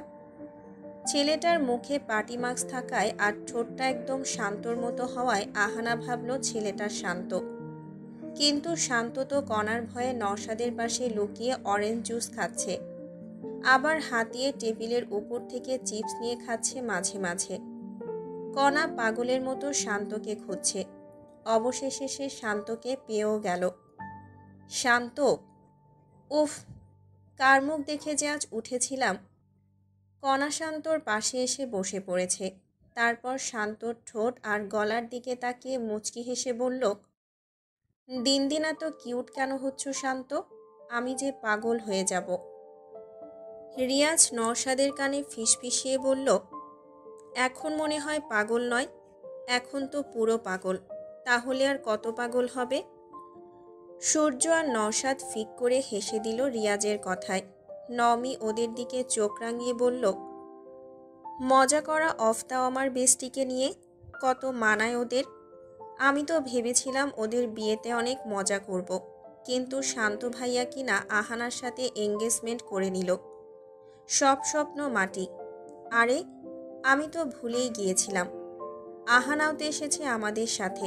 সে কোথায়? কি হলো? হাত ছাড়ুন। ছেলেটা নিজের মুখ থেকে মাস্ক সরিয়ে ফেলল। ছেলেটার মুখ দেখে আহানার মনে হয় পায়ের নিচ থেকে মাটি সরে গেছে। রতনের চেয়েও নিকৃষ্ট কোনো ছেলে যদি আহানা দেখে থাকে তা হলো এই ছেলেটা। এর চরিত্র কত খারাপ আহানা তা খুব ভালো করেই জানে। ছেলেটা একটু পাগল প্রকৃতির। আহানা 1 বছর আগে একটা মেয়েকে প্রাইভেট পড়াতো। তার নাম টিয়া। টিয়ার ভাই হলো এই ছেলেটার নাম সাইমন। এই ছেলেটা আহানাকে ছোঁয়ার চেষ্টা করত সব সময়, খারাপ নজরে তাকাতো, আর তাই আহানা সেই প্রাইভেট ছেড়ে দেয়। এরপর আর ছেলেটা আহানাকে কোথাও খুঁজে পায়নি। তবে আজ ঠিকই পেয়ে গেল। আহানা ভয়ে কিছু দূর পিছিয়ে গেছে। ছেলেটা হেসে বলল, অ্যাট লাস্ট তোমাকে খুঁজে পেলাম। এরকম একটা জায়গায় পাবো সিরিয়াসলি ভাবিনি। আহানা এদিক ওদিক তাকিয়ে শান্তকে খুঁজল। সাদা লাইট অফ করে লাল নীল বাতি জ্বালানো হয়েছে। আহানা এতক্ষণ যা নমি কণাকে দেখেছিল এখন সেটাও দেখছে না। ছেলেটা এগিয়ে এসে আহানার 2 হাত ধরল আবারও। আহানা, চলো আমরা এনজয় করি। হাত ছাড়ুন আমার। বেয়াদবির স্বভাব আপনার এখনও যায়নি। অতিরিক্ত করছেন। হাত ছাড়ুন আমার, না হলে চিৎকার করে মানুষ ডাকব। একটা ইংরেজি গান খুব জোরে বাজানো হচ্ছে। আহানা শান্তকে 2-3 বার ডাক দিল। সাইমন আহানার হাত আরো শক্ত করে ধরে বলল, কে শান্ত? ওকে ডাকছো কেন? আমি তো তোমার সামনে, আমার দিকে তাকাও। আসো না প্লিজ, এই সুন্দর মুহূর্ত আমরা এনজয় করব। আসো না। আহানা হাত মোচড়াতে মোচড়াতে ভাবল আজ তার হাতে একটা চুড়িও নেই, কিছুই নেই। ব্যাগটাতে ফোন ছাড়া কিছুই ছিল না। ব্যাগটা ধরার সুযোগও পাচ্ছে না সে। এত এত মানুষের ভিড়ে একটা ছেলে ওর সাথে খারাপ বিহেভ করছে, কিন্তু কেউই সেটা খেয়াল করছে না। সাইমন আহানাকে টেনে নিয়ে গেল সিঁড়ির দিকে। সিঁড়ি বেয়ে উপরে উঠলে গুনে গুনে 5-6টা কেবিন। আহানা শান্তকে ডাকতে ডাকতে তার গলা ফেটে যাওয়ার মতন অবস্থা, কিন্তু গানের এই তীব্র আওয়াজের কাছে তার এই চিৎকার কিছুই না। সাইমনের সাথে পেরে উঠছে না সে। আজ আমি তোমার সাথে কিছু করলে তোমার মায়ের কিছুই করার থাকবে না, তোমার তো কিছুই করার থাকবে না, তখন বাধ্য হয়ে আমাকেই বিয়ে করতে হবে তোমায়। আহানা কেঁদে দিয়েছে শান্তর কোনো সাড়া না পেয়ে। আজ বুঝি সে নিজেকে বাঁচাতে পারবে না। সাইমন আহানাকে কেবিন একটার দিকে নিয়ে যাচ্ছে টেনে হিঁচড়ে। আহানা হাতে প্রচণ্ড রকমভাবে ব্যথা পাচ্ছে। শান্তকে ডাকা অফ করে এখন সে শুধু বলছে তার হাত ছেড়ে দিতে। সাইমন আহানার হাত ছেড়ে ওর পিঠে হাত দিয়ে ওকে কাছে নিয়ে এসে বলল, ভাবতেও পারিনি আজ এখানে এসে এত বড় বোনাস পাবো। তোমাকে পাওয়া ছিল আমার একটা জেদ, আর এতদিন পর সেই জেদ পূরণ হবে। সাইমন আহানার চুলে হাত বুলিয়ে ওর কোমর ছুঁতে নিতেই পেছন থেকে একটা হাত এসে ওর নাকে আঘাত করল খুব জোরে। এত জোরে যে সে আহানাকে ছেড়ে দূরে থাকা রুমের দেয়ালে পিঠ ঠেকিয়ে পড়ল। আহানার সাথে সাথে পেছনে তাকিয়ে দেখল শান্ত দাঁড়িয়ে আছে। শান্তকে দেখে আহানা কিছু না বলেই ওর বুকে গিয়ে মাথা লুকিয়ে ফেলল। ওকে শক্ত করে ধরে বলল, আমি আপনাকে ডেকেছিলাম শান্ত, অনেকবার ডেকেছিলাম। শান্ত সাইমনের দিকে এক দৃষ্টিতে চেয়ে আছে। সাইমন পিঠে হাত বুলিয়ে ঠিক হয়ে দাঁড়ালো। আহানার কাঁপা কাঁপা হাতটা গিয়ে শান্তর জ্যাকেটটা শক্ত করে ধরেছে। শান্ত আঙুল তুলল সাইমনের দিকে, তারপর আহানাকে বুক থেকে সরিয়ে ওর হাত ধরে কেবিন থেকে বেরিয়ে গেল। সোজা তার কারের কাছে এসে আহানাকে কারের ভিতর বসিয়ে গায়ের জ্যাকেটটা খুলে আহানার হাতে দিয়ে সে আবারও পার্টি সেন্টারটাতে ফেরত গেল। সাইমন ভিড়ের মাঝে আহানাকে আর শান্তকে খুঁজছে। রাগে তার মাথা ফেটে যাচ্ছে। শান্ত একটা খালি মদের বোতল হাতে নিয়ে হনহনিয়ে এসে সাইমনের সামনে দাঁড়ালো। মাথায় ফাটালে মরে যাবে, পরে জেলের ভেজাল হতে পারে, তাই শান্ত সাইমনের হাতেই ফাটালো। এই হাত দিয়ে সে আহানাকে কষ্ট দিয়েছিল। সাইমন চিৎকার করে নিচে বসে গেছে সাথে সাথে। একটা আহাজারি লেগে যাওয়ার গান অফ হয়ে গেছে ততক্ষণে। লাল নীল বাতি বন্ধ হয়ে সাদা বাতি জ্বলে উঠেছে। সবাই অবাক হয়ে শান্তর মুখের দিকে তাকিয়ে আছে। ওর চোখ মুখ দিয়ে যেন আগুন ঝরছে। শান্ত দাঁতে দাঁত চেপে সাইমনের রক্তাক্ত হাতটা পা দিয়ে মারিয়ে ধরে বলল, আহানা আমার, শুধু আমার। তাকে ছোঁয়ার অধিকার আমি ছাড়া আর কারণ নেই। হাত কেটে রেখে দেব কেউ ওকে ছোঁয়ার চেষ্টা করলে। Got it? নওশাদ এগিয়ে এসে বলল, কি হয়েছে শান্ত? Anything wrong? শান্ত কিছু বলছে না। সাইমনের হাতে আরেকটা চাপ দিয়ে তারপর চলে যেতে নিতেই সাইমন বলে উঠল, দাঁড়ান মিস্টার শান্ত। শান্ত থেমে গিয়ে সাইমনের দিকে তাকালো। সাইমন তার পকেট থেকে রুমাল নিয়ে হাতে বাঁধতে বাঁধতে বলল, আপনি তো সেই শান্ত না যে শান্তি গ্রুপ অফ ইন্ডাস্ট্রিজের মালিক? একজন বলে উঠল, হুম। সাইমন দাঁত কেলিয়ে বলল, তা আপনার জন্য কি মেয়ের অভাব পড়েছে নাকি? আপনার ভক্ত ফলোয়ার তো কম না। ডেইলি শত শত মেয়েরা আপনাকে নিয়ে ক্রাশ পোস্ট করে। আপনার গান কত মেয়ে মুগ্ধ হয়। আর সে আপনি কিনা বেছে বেছে বস্তির একটা মেয়ের জন্য এত নিচে নামছেন। আহানার ব্যাকগ্রাউন্ড সম্পর্কে কিছু জানেন? তার বাড়িতে গেছেন কখনো? ওর তো বাপই নেই। শান্ত টেবিল থেকে কাচের গ্লাস নিয়ে সাইমনের মাথায় ছুঁড়ল এবার। চিৎকার করে বলল, তোর মাথায় ফাটানো উচিত ছিল সবার আগে। তা করতে দেরি করায় এখন তোর মুখ দিয়ে এত চিপ কথা বের হলো। আহানা আমার রিলেটিভ হয়, আর আমার রিলেটিভদের স্ট্যাটাস আমাকে বুঝাতে হবে না। তারা এমনিতেই হাই লেভেলের তোর থেকেও। আহানার বাবা আর আমার বাবা একসাথে কার অ্যাক্সিডেন্টে মারা গেছেন। আমাকে বুঝাতে হবে না আহানার বাবা আছে কি নাই। আহানাকে এইটুকুন থেকে আমি চিনি। ওর চরিত্র নিয়ে আমাকে কারোর সার্টিফিকেট দিতে হবে না। ও হাসলেও সেই হাসির কারণ আমার জানা থাকে। ওর এ টু জেড সবটা আমি জানি। ওর ব্যাপারে কেউ একটা কথাও বলবে না। মাথা কেটে হাতে ধরিয়ে দেব তাহলে।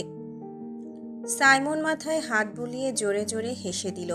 তারপর বলল, তোমাদের তো বিয়ে হয়নি তাই না?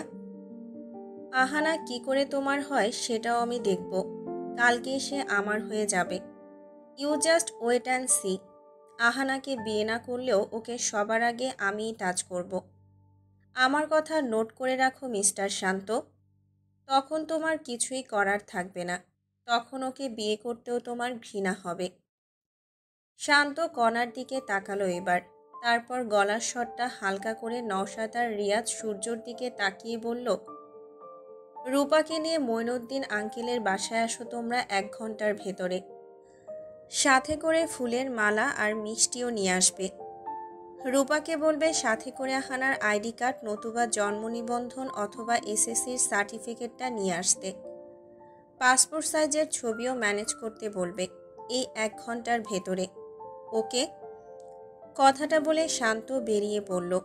আহানা কারের ফ্রন্ট সিটে পা তুলে গুটিসুটি মেরে বসে আছে। শান্তর জ্যাকেটটা মুঠো করে ধরে রাখা। চোখ তার সামনের দিকে, অন্য কোথাও তাকাচ্ছে না সে। শান্ত এসে কারের দরজা খুলে বসে কার স্টার্ট করল। আহানা পা নিচে নামাতে যেতেই শান্ত বলল, যেভাবে কমফোর্ট ফিল করো সেভাবেই বসো। আহানা তার পা নিচে নামালো না। চুপ করে শান্তর মুখের দিকে চেয়ে আছে সে। শান্ত স্পিড বাড়িয়ে কার চালাচ্ছে। রাত 8টা বাজে তখন। চারদিকে বাতি আর বাতি। নিরিবিলি রোড দিয়ে তারা যাচ্ছে ঢাকার বাইরে। জ্যাম তেমন একটা নেই। 2-3 মিনিট অস্থায়ী জ্যাম লাগে মাঝে মাঝে। আহানার মুখ দিয়ে কথা আসছে না। কি দিয়ে শুরু করবে ভাবতেই পারছে না সে। শেষে মুখ ফুটে বলে ফেলল, আমি এখানে আসতে চাইনি। নমি আপু অনেক করে বলল, তারপর এখানে এসে আমি আপনাকে অনেক খুঁজেছি, কিন্তু পেলাম না। তারপর এই লোকটা এসে গেল ততক্ষণে। আমি বুঝি না সবাই কেন মেয়েদের সাথে জোর জবরদস্তি করতে চায়। শান্ত আহানার এই কথাটায় আহানার দিকে তাকালো। তারপর আবারও রোডের দিকে চোখ রেখে বলল, তবে আজ আমি তোমার সাথে জোর জবরদস্তি করব। আহানার মুখটা এমনিতেও ছোট হয়েছিল শান্তর এমন কথায়। সে নড়ে শান্তর দিকে তাকিয়ে আছে এখন। শান্ত একটা বাড়ির সামনে এসে কার থামিয়ে জানালা দিয়ে মাথা বের করে বলল, রফিক, আমি শান্ত। রফিক হচ্ছে এই বাড়ির দারোয়ান। সে শান্তকে দেখে গেট খুলে দিল। আহানার মনে হচ্ছে কিছু একটা হতে চলেছে, যেটা হওয়া উচিত না, কিন্তু সে বুঝতে পারছে না ঠিক কি হতে যাচ্ছে। শান্ত কারটা বাড়ির সামনে থামিয়ে কার থেকে নেমে ঘুরে এসে দরজা খুলে আহানার হাত ধরে ওকেও বের করে আনলো। আপনি কি করবেন এখন? শান্ত কিছু না বলে আহানাকে নিয়ে বাড়িটার ভেতরে চলে আসলো। একজন বয়স্ক লোক সোফায় বসে কাগজপত্র নিয়ে লেখালেখি করছে। শান্তকে দেখতে পেয়ে মুচকি হেসে বললেন, আরে শান্ত যে, এই সময়ে কি মনে করে? শান্ত আহানাকে টেনে নিয়ে সোফায় বসিয়ে দিল জোর করে। তারপর বলল, আঙ্কেল, আমি এরে এখন এই মুহূর্তে কাগজে কলমে বিয়ে করতে চাই। আপনি সব বন্দোবস্ত করুন। আহানা চোখ বড় করে শান্তর দিকে তাকালো। তারপর সোফা থেকে উঠে দাঁড়িয়ে বলল, আপনি এসব কি বলছেন? আঙ্কেল, আমার হাতে সময় নেই, জলদি করুন। কিন্তু শান্ত, কিছুই তো বুঝতে পারছি না, এসব কি বলছো? এই সময়ে বিয়ে? আর কাগজে কলমে বিয়ে করতে হলে তো তোমার আর ওর আইডি কার্ড, জন্ম নিবন্ধনের কপি এসব লাগবে। বললেই তো আর আমি জলদি করতে পারবো না। আমার সব কিছু পকেটে আছে। আর আহানার কাগজপত্র রূপা নিয়ে আসছে ওর মায়ের কাছ থেকে। আপনি আমার দিকে তাকান। এসব কি বলছেন আপনি? বিয়ে মানে? হঠাৎ করে এসব কি শুরু করেছেন? আমি আপনাকে বিয়ে করব না, কিছুতেই না। আপনি আমার সাথে এই বিষয় নিয়ে কিছুতেই জোর করতে পারেন না। আমি এখনই মাকে ফোন করছি। আহানা তার সাইড ব্যাগ থেকে ফোন নিতে যেতেই শান্ত ছো মেরে ফোনটা নিয়ে নিল ওর থেকে। স্বাভাবিকভাবেই বলল, উনি আমার সম্পর্কে আঙ্কেল হয়, ওনার সামনে সিন ক্রিয়েট করবে না। চুপচাপ সোফায় বসে থাকো। কিন্তু শান্ত, তোমার মা, উনি কি জানেন এসব? জানেন না, তবে জানবে। আজ এখন এই মুহূর্তে আমার এসব করা জরুরি। আপনি কাইন্ডলি সব তৈরি করুন। নিন আমার কাগজপত্র। আর আহানারগুলো কয়েক মিনিটেই এসে যাবে। আমরা হাজির। শান্ত পেছনে তাকিয়ে দেখল নওশাদ, রিয়াজ, সূর্য আর রূপা দাঁড়িয়ে আছে। রূপার হাতে একটা কাগজের ফাইল আর নওশাদের হাতে মিষ্টির প্যাকেট, সূর্যের হাতে ফুলের দুটো মালা। আহানা রূপার দিকে চেয়ে চোখ রাঙিয়ে বলল, রূপা তুইও? রূপা আহানার কথার উত্তর না দিয়ে শান্তর দিকে তাকিয়ে বলল, ভাইয়া, আমি ওর আম্মুকে বলেছি ওর অফিসের কাজে কাগজপত্রগুলো লাগবে। উনি আর সন্দেহ করেননি। Good job. শান্ত এগিয়ে এসে সূর্যের হাত থেকে ফুলের মালাগুলো নিয়ে আহানার গলায় একটা পরিয়ে দিল। আহানা মালাটা খুলে শান্তর মুখের উপর ছুঁড়ে মারল। তারপর হনহনিয়ে বাসা থেকে বেরিয়ে চলে গেল সে। শান্ত হাত দিয়ে তার মাথার চুলগুলো টানতে টানতে মালাগুলো সোফার উপরে রেখে বলল, আমি ওকে নিয়ে আসছি। আঙ্কেল, আপনি কাগজপত্র রেডি করুন, যেন আসার পর জাস্ট সইতেই বিয়ে হয়ে যায়। কথা শেষ করে শান্ত বেরিয়ে গেল বাসা থেকে। আহানা একা একা অন্ধকার একটা পথের কিনারা দিয়ে হেঁটে চলেছে। কোন দিকে যাচ্ছে সে জানে না, তবে এখানে আর থাকা যাবে না, এটাই ঘুরছে তার মাথায়। দৌড়ে চোটে জুতাটা ফেলে এসেছে সে। খালি পায়ে হাঁটতে সমস্যা হচ্ছে, কিন্তু না, এভাবে দুর্বল হলে চলবে না। শান্তকে বিশ্বাস নেই, যদি সত্যি সত্যি বিয়েটা সেরে ফেলে। একে বিয়ে করলে আমার জীবনটা পুরো নদীর পানিতে ডুববে। আহানা পেছনে একবার তাকিয়ে আবার সামনে তাকাতেই এক ধাক্কা খেল সামনে দাঁড়িয়ে থাকা শান্তর সাথে। আহানা কিছুটা ভয় পেয়ে পিছিয়ে গিয়ে বলল, আমি বললাম না এই বিয়ে করব না আমি। আপনি কেন জোর করছেন আমাকে? আর আপনি তো বলেছিলেন আমাকে কখনোই বিয়ে করবেন না। তাহলে আজ এসব কেন? শান্ত চুপ করে দাঁড়িয়ে আছে আহানার দিকে চেয়ে, হাত দুটো তার পকেটের ভেতর। আহানা কপাল কুঁচকে যখন দেখল শান্তর কোনো উত্তর নেই, তখন সে পাশ কেটে চলে যেতে নিতেই শান্তকে পেছন থেকে জড়িয়ে ধরে ফেলল শক্ত করে। ওর গলার কাছে মুখ নিয়ে বলল, প্লিজ আহানা। আহানার সম্পূর্ণ শরীর কাঁপছে। এভাবে শান্ত ওকে ধরবে সে ভাবতেই পারেনি। কাঁপা কাঁপা গলায় বলল, ছেড়ে দিন, আমি বিয়ে করব না আপনাকে। শান্ত ছেড়ে দিল আহানাকে। আহানা কাঁদতে কাঁদতে রোডের উপর বসে পড়েছে। মাথায় হাত দিয়ে বলল, বিয়েটা কোনো ছেলে খেলা নয় যে আপনি বললেন আর হয়ে গেল। আমার কত স্বপ্নই বিয়ে নিয়ে। আমি চাই না এই বিয়ে। আমাকে জোর করবেন না। শান্ত আহানার হাত ধরে ওকে টেনে রোড থেকে তুলে দাঁড় করালো। তারপর কাছে টেনে বলল, আমি চাই না এরপর কোনো পুরুষ তোমাকে ছোঁয়ার চেষ্টা করুক। আমি চাই না তুমি আর অন্য কারোর দ্বারা কষ্ট পাও। আমি শুধু চাই তুমি আমার স্ত্রীর অধিকারে আমার চোখের সামনে থাকো। আহানা, আমি তোমাকে ভালোবাসি না। কি আছে তোমার মধ্যে যে আমি তোমাকে লাভ করব? তোমাকে আমি বিয়ে করতে চাই জাস্ট তোমার দায়িত্ব নেয়ার জন্য। আজ যদি তোমার কিছু হয়ে যেত, মা আমাকে জীবনেও ক্ষমা করতেন না, কারণ সেই পার্টিতে আমি উপস্থিত ছিলাম।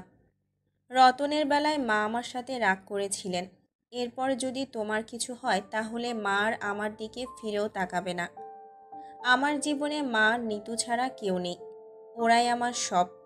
আর ওরা যখন তোমাকে আমার সাথে দেখতে প্রিপেয়ার করে, তো ফাইন, বিয়েই শেষ পরিণতি হওয়া উচিত।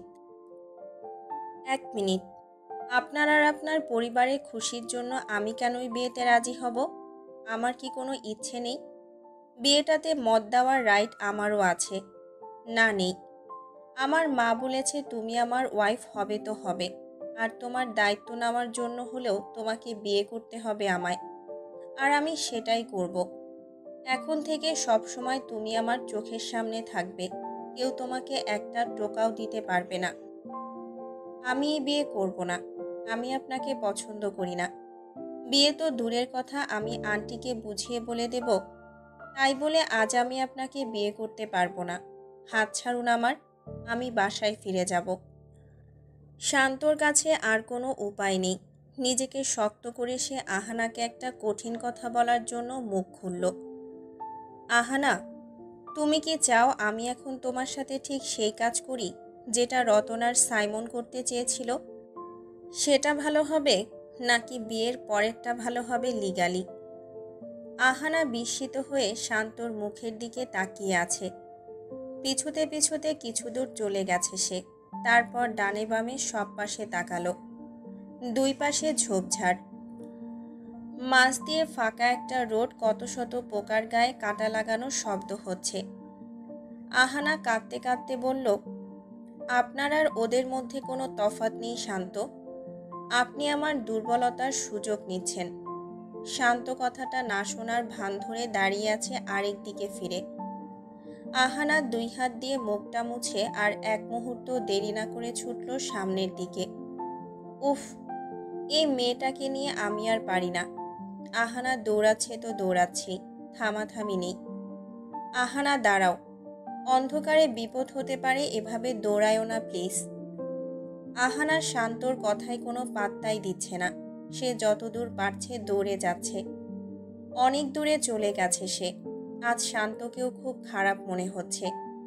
মোট কথা ওর থেকে বাঁচার জন্যই দৌড়াচ্ছে সে। একটু থেমে পেছনে তাকিয়ে দেখল দূরে শান্তকে দেখা যায়। সেও আসছে তেরে।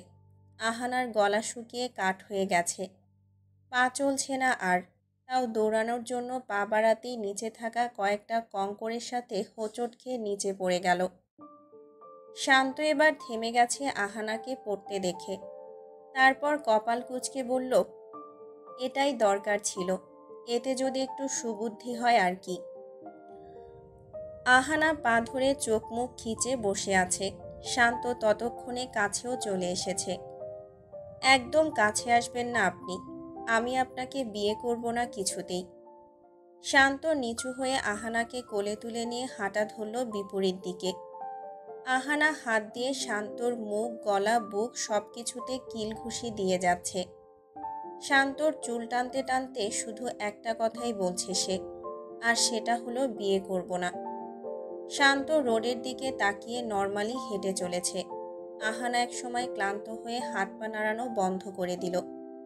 তার আর বুঝতে বাকি নেই যে শান্ত ওকে আজ বিয়ে করেই ছাড়বে। শান্ত আহানাকে নিয়ে মঈনুদ্দিন আঙ্কেলের বাসায় এসে ওকে সোফায় বসিয়ে দিয়ে রূপাকে বলল ফার্স্ট এইড বক্স আনতে। তারপর আহানার সামনে হাঁটু গেড়ে বসে তুলো দিয়ে আহানার পায়ে রক্ত মুছতে মুছতে বলল, আমি আজ তোমাকে বিয়ে না করলে সাইমন তোমাকে শান্তিতে থাকতে দেবে না কিছুতেই। সে মানুষ ভর্তি পার্টিতে দাঁড়িয়ে আমাকে চ্যালেঞ্জ করেছে। সে তোমাকে হাসিল করবে যে কোনো কিছুর বদলেই হোক, আর আমি তোমাকে নিয়ে চান্স নেব না। আহানা দাঁতে দাঁত চেপে শান্তর গালে চড় মেরে দিল একটা।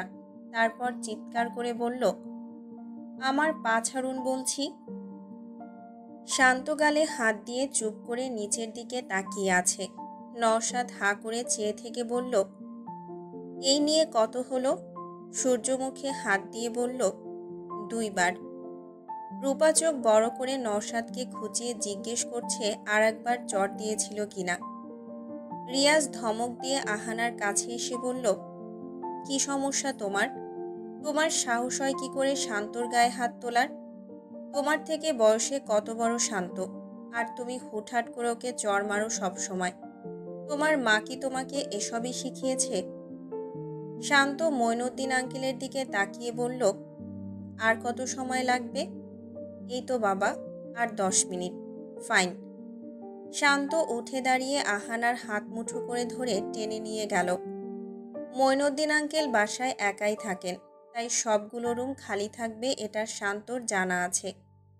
শান্ত তাই আহানাকে নিয়ে দূরের এক রুমে চলে গেছে। রুমে ঢুকে দরজাও লাগিয়ে ফেলল ভেতর থেকে। নওশাদ, রূপা, সূর্য আর রিয়াজ একদৃষ্টিতে রুমটার দিকে চেয়ে আছে। নওশাদ ওদিকে তাকাতে তাকাতে সোফায় এসে বসল। রূপা পা টিপে টিপে নওশাদের পাশে বসে বলল, এখন কি করবে শান্ত ভাইয়া? আহানাকে মারবে নাকি?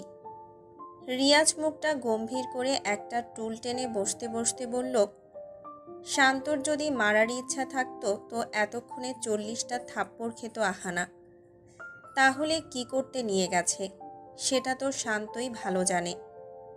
সূর্য রুমটার দিকে যেতে নিতেই নওশাদ বলল, ওদের একা থাকতে দেওয়া উচিত আমাদের। সূর্য হুম বলে রিয়াজের পাশে এসে বসল। পাক্কা 10 মিনিট পর রুমটার দরজা খুলল শান্ত। ভেতর থেকে আগে শান্ত বের হলো। তার পাশে আহানা জ্যান্ত লাশের মতো দাঁড়িয়ে আছে।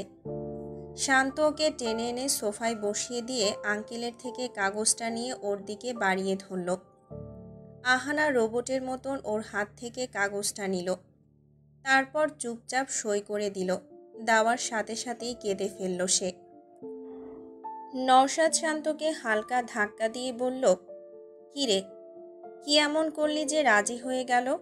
রিয়াজ ফিসফিস করে বলল, মেরেছিস? সূর্য দাঁত কিলিয়ে বলল, আরে না, মনে হয় কিস করেছে। শান্ত চুপচাপ কাগজটা নিয়ে এবার সেও সই করে দিল। রূপা আহানার মুখের দিকে চেয়ে আছে। আহানার মুখের ভাবগতি একদম অসহায়ত্ব প্রকাশ করছে। কিছু একটা তো করেছে শান্ত, তা না হলে আহানা এতক্ষণ বিয়েটা করতে নারাজ ছিল। আর সে কিনা 10 মিনিটেই রাজি হয়ে গেল, সইও করে দিয়েছে চুপচাপ, কিছু না বলেই। রূপা আহানার পাশে বসে ওকে ঝাঁকিয়ে বলল, কি রে, কিছু বলছিস না যে? কি হয়েছে তোর? এরকম হয়ে আছিস কেন? কি করেছে শান্ত ভাইয়া? আহানা তার সামনে থাকা কাচের সেন্টার টেবিলটার দিকে তাকিয়ে আছে এক দৃষ্টিতে। চোখ দিয়ে অশ্রুর জলধারা বইছে। শান্ত সই করে দিতেই মঈনুদ্দিন আঙ্কেল বললেন, আলহামদুলিল্লাহ, এখন থেকে তোমরা লিগালি হাজব্যান্ড ওয়াইফ। শান্তর মুখেও হাসি নেই। আহানার তো হাসি গায়েবী হয়ে গেছে। শান্ত সোফার উপর থেকে ফুলের মালাগুলো নিয়ে একটা নিজে পড়ল, আরেকটা আহানার গলায় ঝুলিয়ে দিয়ে সূর্যের হাত থেকে মিষ্টির প্যাকেটটা নিয়ে এক এক করে সবার মুখে একটা করে মিষ্টি ঢুকিয়ে দিল। মুখে তার বিন্দুমাত্র হাসি নেই। রিয়াজ শান্তর হাত ধরে বলল, শান্ত, তোর আর আহানার কি হয়েছে? মুখ এমন করে আছিস কেন? এই বিয়েতে যখন তোরা খুশিই ছিলি না তখন বিয়ে করতে গেলি কেন?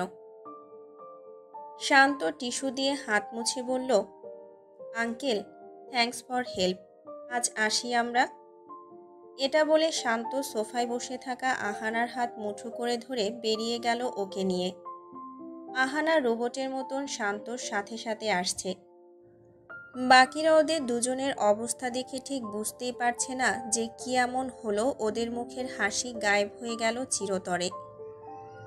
আহানা কারে বসে গলার থেকে ফুলের মালাটা ছিঁড়ে জানালা দিয়ে ফেলে দিল। তারপর কাঁদতে কাঁদতে জানালায় মাথা ঠেকিয়ে ধরেছে। হাত দিয়ে জানালার কাছে কয়েকবার ঘুষি দিল সে। চিৎকার করে কাঁদতে মন চাচ্ছে এখন। শান্ত চুপচাপ কাজ চালাচ্ছে। আহানা কাঁদতে কাঁদতে এবার থামল। চোখ মুছে নিজেকে ঠিক করল সে। বাসায় আসতে আসতে 1.5 ঘন্টার বেশি সময় লেগেছে। রাত তখন 11টা বাজে। আহানা কার থেকে নেমেই চলে গেল বাসার দিকে। শান্ত গলার মালাটা ফেলে দিয়ে সেও গেল সেদিকে।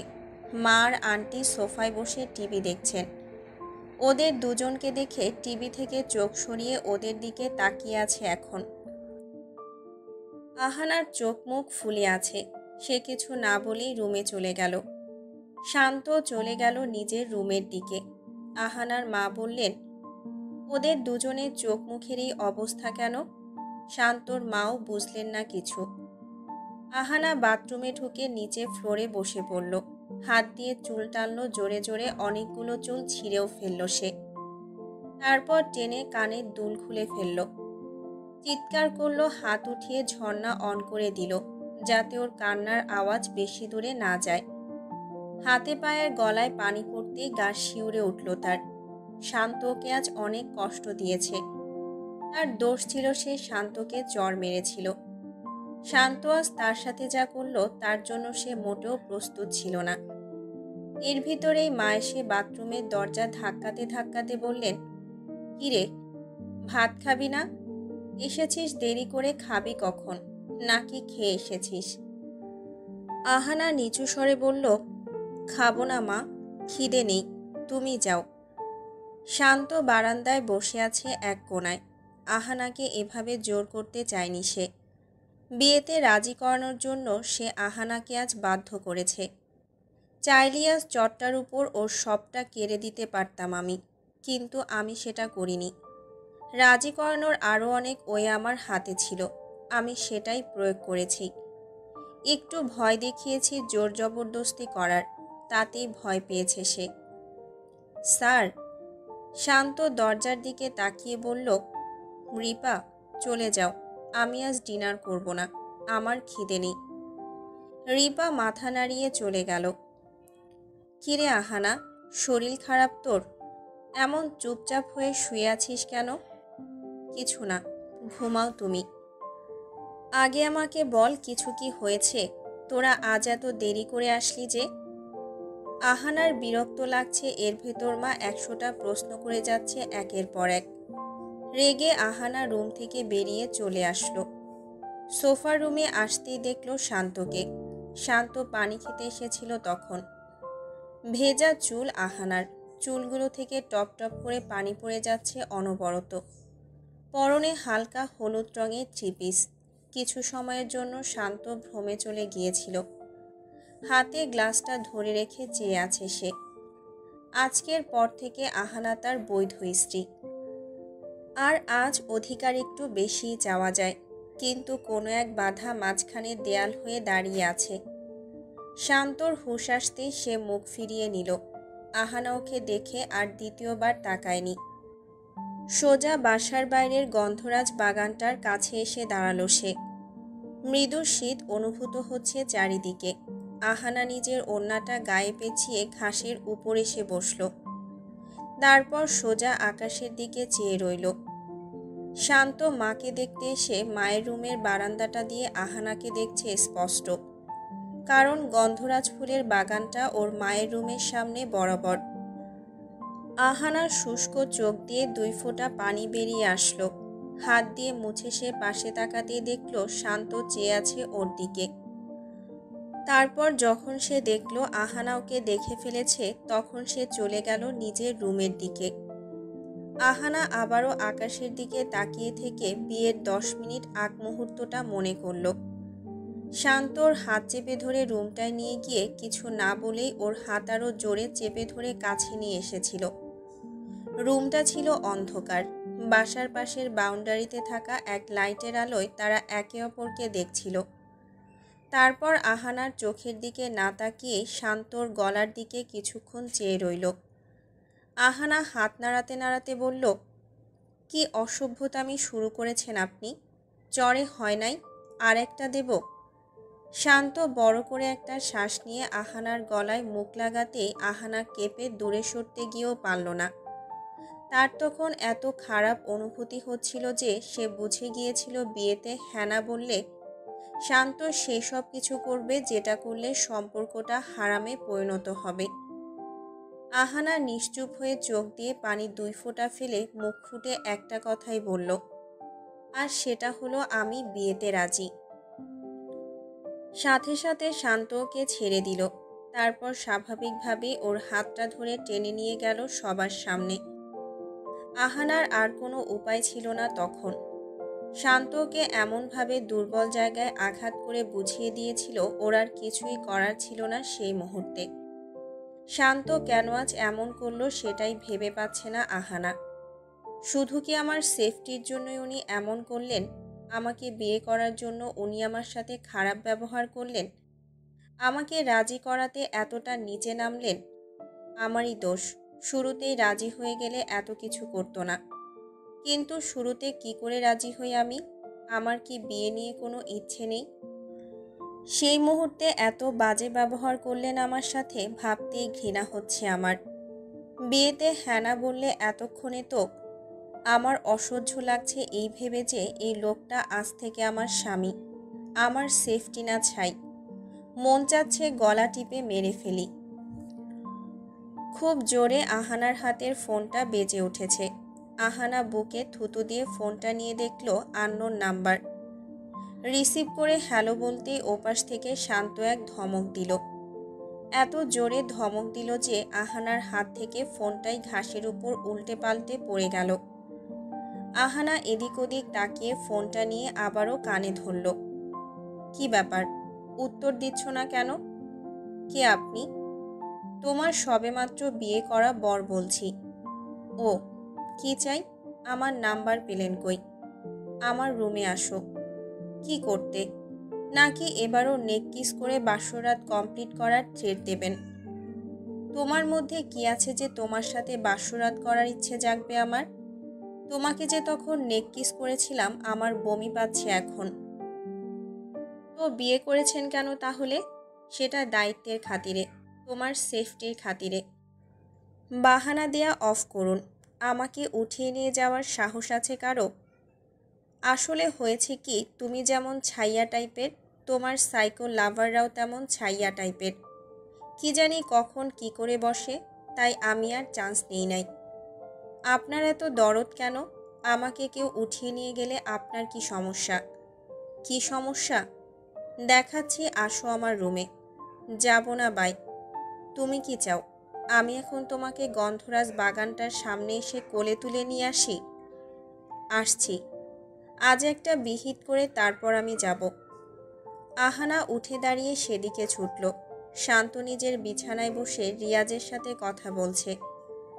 আহানা দরজার কাছে এসে ফোনের ক্যামেরা অন করে শান্তর ড্রেসিং টেবিলে ফোনটা হেলান দিয়ে রাখল। তারপর শান্তর পাশে এসে দুপ করে বসে বলল, ওকে রিয়াজ, কাল দেখা হচ্ছে, বাই। শান্ত ফোন রেখে আহানার দিকে ভ্রু কুঁচকে তাকালো। তারপর ড্রেসিং টেবিলের দিকে চেয়ে বলল, কি ব্যাপার? ফোন ওখানে রেখেছ কেন? আর ওখানে তো দেখছি ভিডিও রেকর্ড হচ্ছে, আমার আর তোমার। ঠিক দেখছেন। আপনি এখন এই ভিডিওতে আমার কিছু শর্ত মানবেন। সেটা প্রমাণ হিসেবে থাকবে আমার কাছে। কিসের শর্ত? এই যে বিয়েটা, নামেই বিয়ে, আর আমাকে আপনি কখনো ওইভাবে ছোবেন না। ওইভাবে ছোঁয়া মানে? কোনভাবে? কথাটা বলে শান্ত আহানার পা থেকে মাথা পর্যন্ত দেখে নিল একবার। আহানা চোখ বড় করে নিজের ওড়না ঠিক করে একটু নড়ে চড়ে বসে বলল, ওইভাবে মানে হচ্ছে আপনি কখনো আমাকে ওয়াইফকে যেভাবে ছোঁয় ওভাবে ছোবেন না। তাহলে কিভাবে ছোবো? উফ, আমার কথার মানে হচ্ছে কোনোভাবেই ছোবেন না। আচ্ছা, তো এবার আমার কথা শুনে রাখো। আমি তোমাকে ছোবো না, কারণ কেন জানো? কারণ তোমাকে ছোঁয়ার মতন তেমন ইন্টারেস্টিং কিছুই নাই। না ঠোঁট সুন্দর, না গাল সুন্দর, না হাত পা, আর না বডি। কিছুই সুন্দর না তোমার। তাহলে কেন ছোবো তোমাকে? এসব বলে বলে তো বিয়েটাও সেরে ফেলেছেন। শোনো, তোমাকে ছোঁয়ার হলে এখন এত নর্মালি কথা বলতাম না। বিয়েটা যে কারণে করেছি তা তো তুমি জানোই। তাহলে বারবার জিজ্ঞেস করো কেন? ঠিক আছে। আহানা উঠে দাঁড়িয়ে ড্রেসিং টেবিলের উপর থেকে ফোনটা নিয়ে ভিডিওটা সেভ করে মুখ ফুলিয়ে বলল, এই ভিডিওটা আমার কাছে প্রমাণস্বরূপ থাকবে।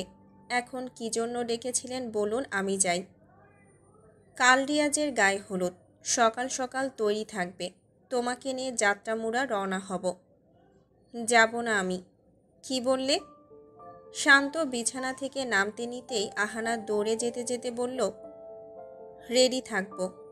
এই দাঁড়াও। আহানা থেমে গিয়ে পেছনে তাকিয়ে বলল, কি? নাও। কি এটা? গায়ে হলুদে পরার জন্য একটা শাড়ি। আমি কিনেছিলাম তোমার জন্য। তোমার ভালো কোনো জামা শাড়ি নেই তো, তাই। ভালো। তারপর আহানার কিছু না বলেই চলে গেল। আহানা রুমে এসে প্যাকেটটা চেয়ারের উপর রেখে ঘুমিয়ে পড়েছে। পরের দিন সকালে সে ঘুম থেকে জাগলো শান্তর মুখ দেখে। শান্ত হলুদ রঙের একটা পাঞ্জাবি পরে কোমরে হাত দিয়ে তাকিয়ে আছে। মুখে কঠিন রাগের ছাপ। আহানা হাত পা ছড়িয়ে আরামসে ঘুমাচ্ছে। দূরের জানালা দিয়ে শীতল বাতাস আসছে জোরে জোরে। সম্ভবত বৃষ্টি হচ্ছে, তাই এত বাতাস। ঘুমটাও সেই রকমই আসছে। এই ওয়েদারটা ঘুমকে আরও মনোমুগ্ধকর করে দেয়। আহানা শান্তকে দেখে চোখ ডলে আরেক দিকে ফিরে সেই ঘুমে তলিয়ে গেল আবার। শান্ত এবার রেগে আহানার হাত ধরে টেনে উঠিয়ে ফেলল এক টান দিয়ে। উফ, ঘুমাতে তো দেবেন, এমন করেন কেন? কয়টা বাজে খবর আছে? 9:30 বাজে। কখন যাব আমরা? তোমাকে বললাম সকাল সকাল রেডি হয়ে থাকবে, আর তোমার কিনা কোনো পাত্তাই নেই। কি? এত সকাল হলো কি করে? আমি তো। জলদি করে রেডি হয়ে নাও তুমি। পথে একটা রেস্টুরেন্ট থেকে ব্রেকফাস্ট করে নেওয়া যাবে। আহানা বিছানা থেকে নেমে তড়িঘড়ি করে প্যাকেটটা হাতে নিতেই দেখল শান্ত এখনও দাঁড়িয়ে আছে। কি? এবার কি আপনার সামনে চেঞ্জ করব আমি? বের হন রুম থেকে। শান্ত এমনভাবে তাকালো যেন কেউ ওকে নিজের রুম থেকে বের হতে বলছে। হাতের ঘড়ি ঠিক করতে করতে চলে গেল সে। আহানা শাড়িটা পরে চুল ছেড়ে দিয়ে হাতে চুড়ি পরতে পরতে বের হয়ে গেল। মা আবারও হাত ধরে টেনে রুমে ঢুকিয়ে বললেন, এরকম যাবি? একটু সাজি শোনাই। এদিকে আয়, বিয়ে বাড়িতে এরকম নিরামিষ কেউ সাজে? সাজবো? আমার সাজার কিছু আছে নাকি যে সাজবো? ধর, এই লিপস্টিকটা লাগিয়ে নে, রিপার থেকে নিয়েছি। আহানা লিপস্টিক লাগিয়ে এবার বের হলো। শান্ত কারের সাথে হেলান দিয়ে দাঁড়িয়ে ফোনে নওশাদের সাথে কথা বলছে। আহানা মুখ কালো করে হেঁটে আসছে দূর থেকে। শান্ত কথা বলতে বলতে যেই না ওদিকে তাকালো, অমনি ওর মুখ দিয়ে কথা বের হওয়াই বন্ধ হয়ে গেল। হলুদ রঙের শাড়িটায় আর খোলা চুলে আহানাকে বেশ মানিয়েছে। আহানা কাছে এসে বলল, চলুন। শান্ত এখনও চেয়ে আছে আহানার দিকে। ওদিকে নওশাদ চিল্লাচ্ছে শান্ত কেন ওর কথার জবাব দিচ্ছে না সেই জন্য। শান্ত যে তার নতুন বিয়ে করা বউকে দেখে হতবাক হয়ে গেছে সেটা কেউ জানে না। আহানা দরজা খুলে ভেতরে গিয়ে বসেছে ততক্ষণে। শান্ত এবার নওশাদকে বাই বলে সেও ভেতরে এসে বসল। কার চালাতে চালাতে 100 বার তাকাচ্ছে সে আহানার দিকে। আহানার সেদিকে কোনো খেয়াল নেই। সে বৃষ্টি ভেজা শহরটা দেখতে ব্যস্ত। কি সুন্দরটাই লাগছে। সব কিছু ভিজে তাদের আসল রূপ ধারণ করে আছে, সবুজ আর সবুজ। পরিষ্কার রাস্তাঘাট। আহানার মনে হলো কেউ ওর দিকে তাকিয়ে আছে। সাথে সাথে সে শান্তর দিকে তাকাতেই শান্ত আরেক দিকে মুখ করে ফেলল। আমি না সুন্দর না?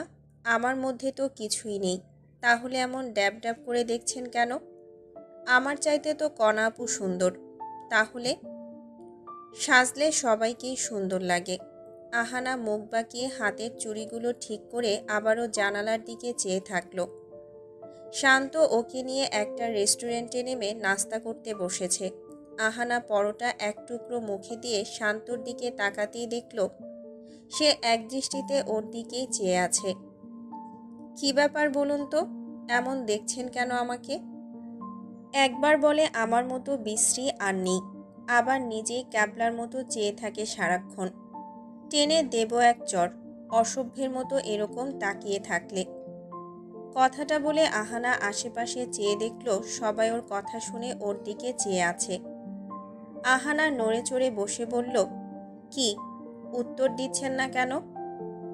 বিয়ে করা বউয়ের দিকে তাকাতেই পারি, তাই বলে তোমার কোনো অধিকার নেই আমার থেকে এই বিষয়ে কৈফিয়ত যাওয়ার। আহানা বিরক্ত হয়ে চায়ে চুমুক দিল। রিয়াজ ফোন করতে করতে শেষ যে শান্ত কখন আসবে।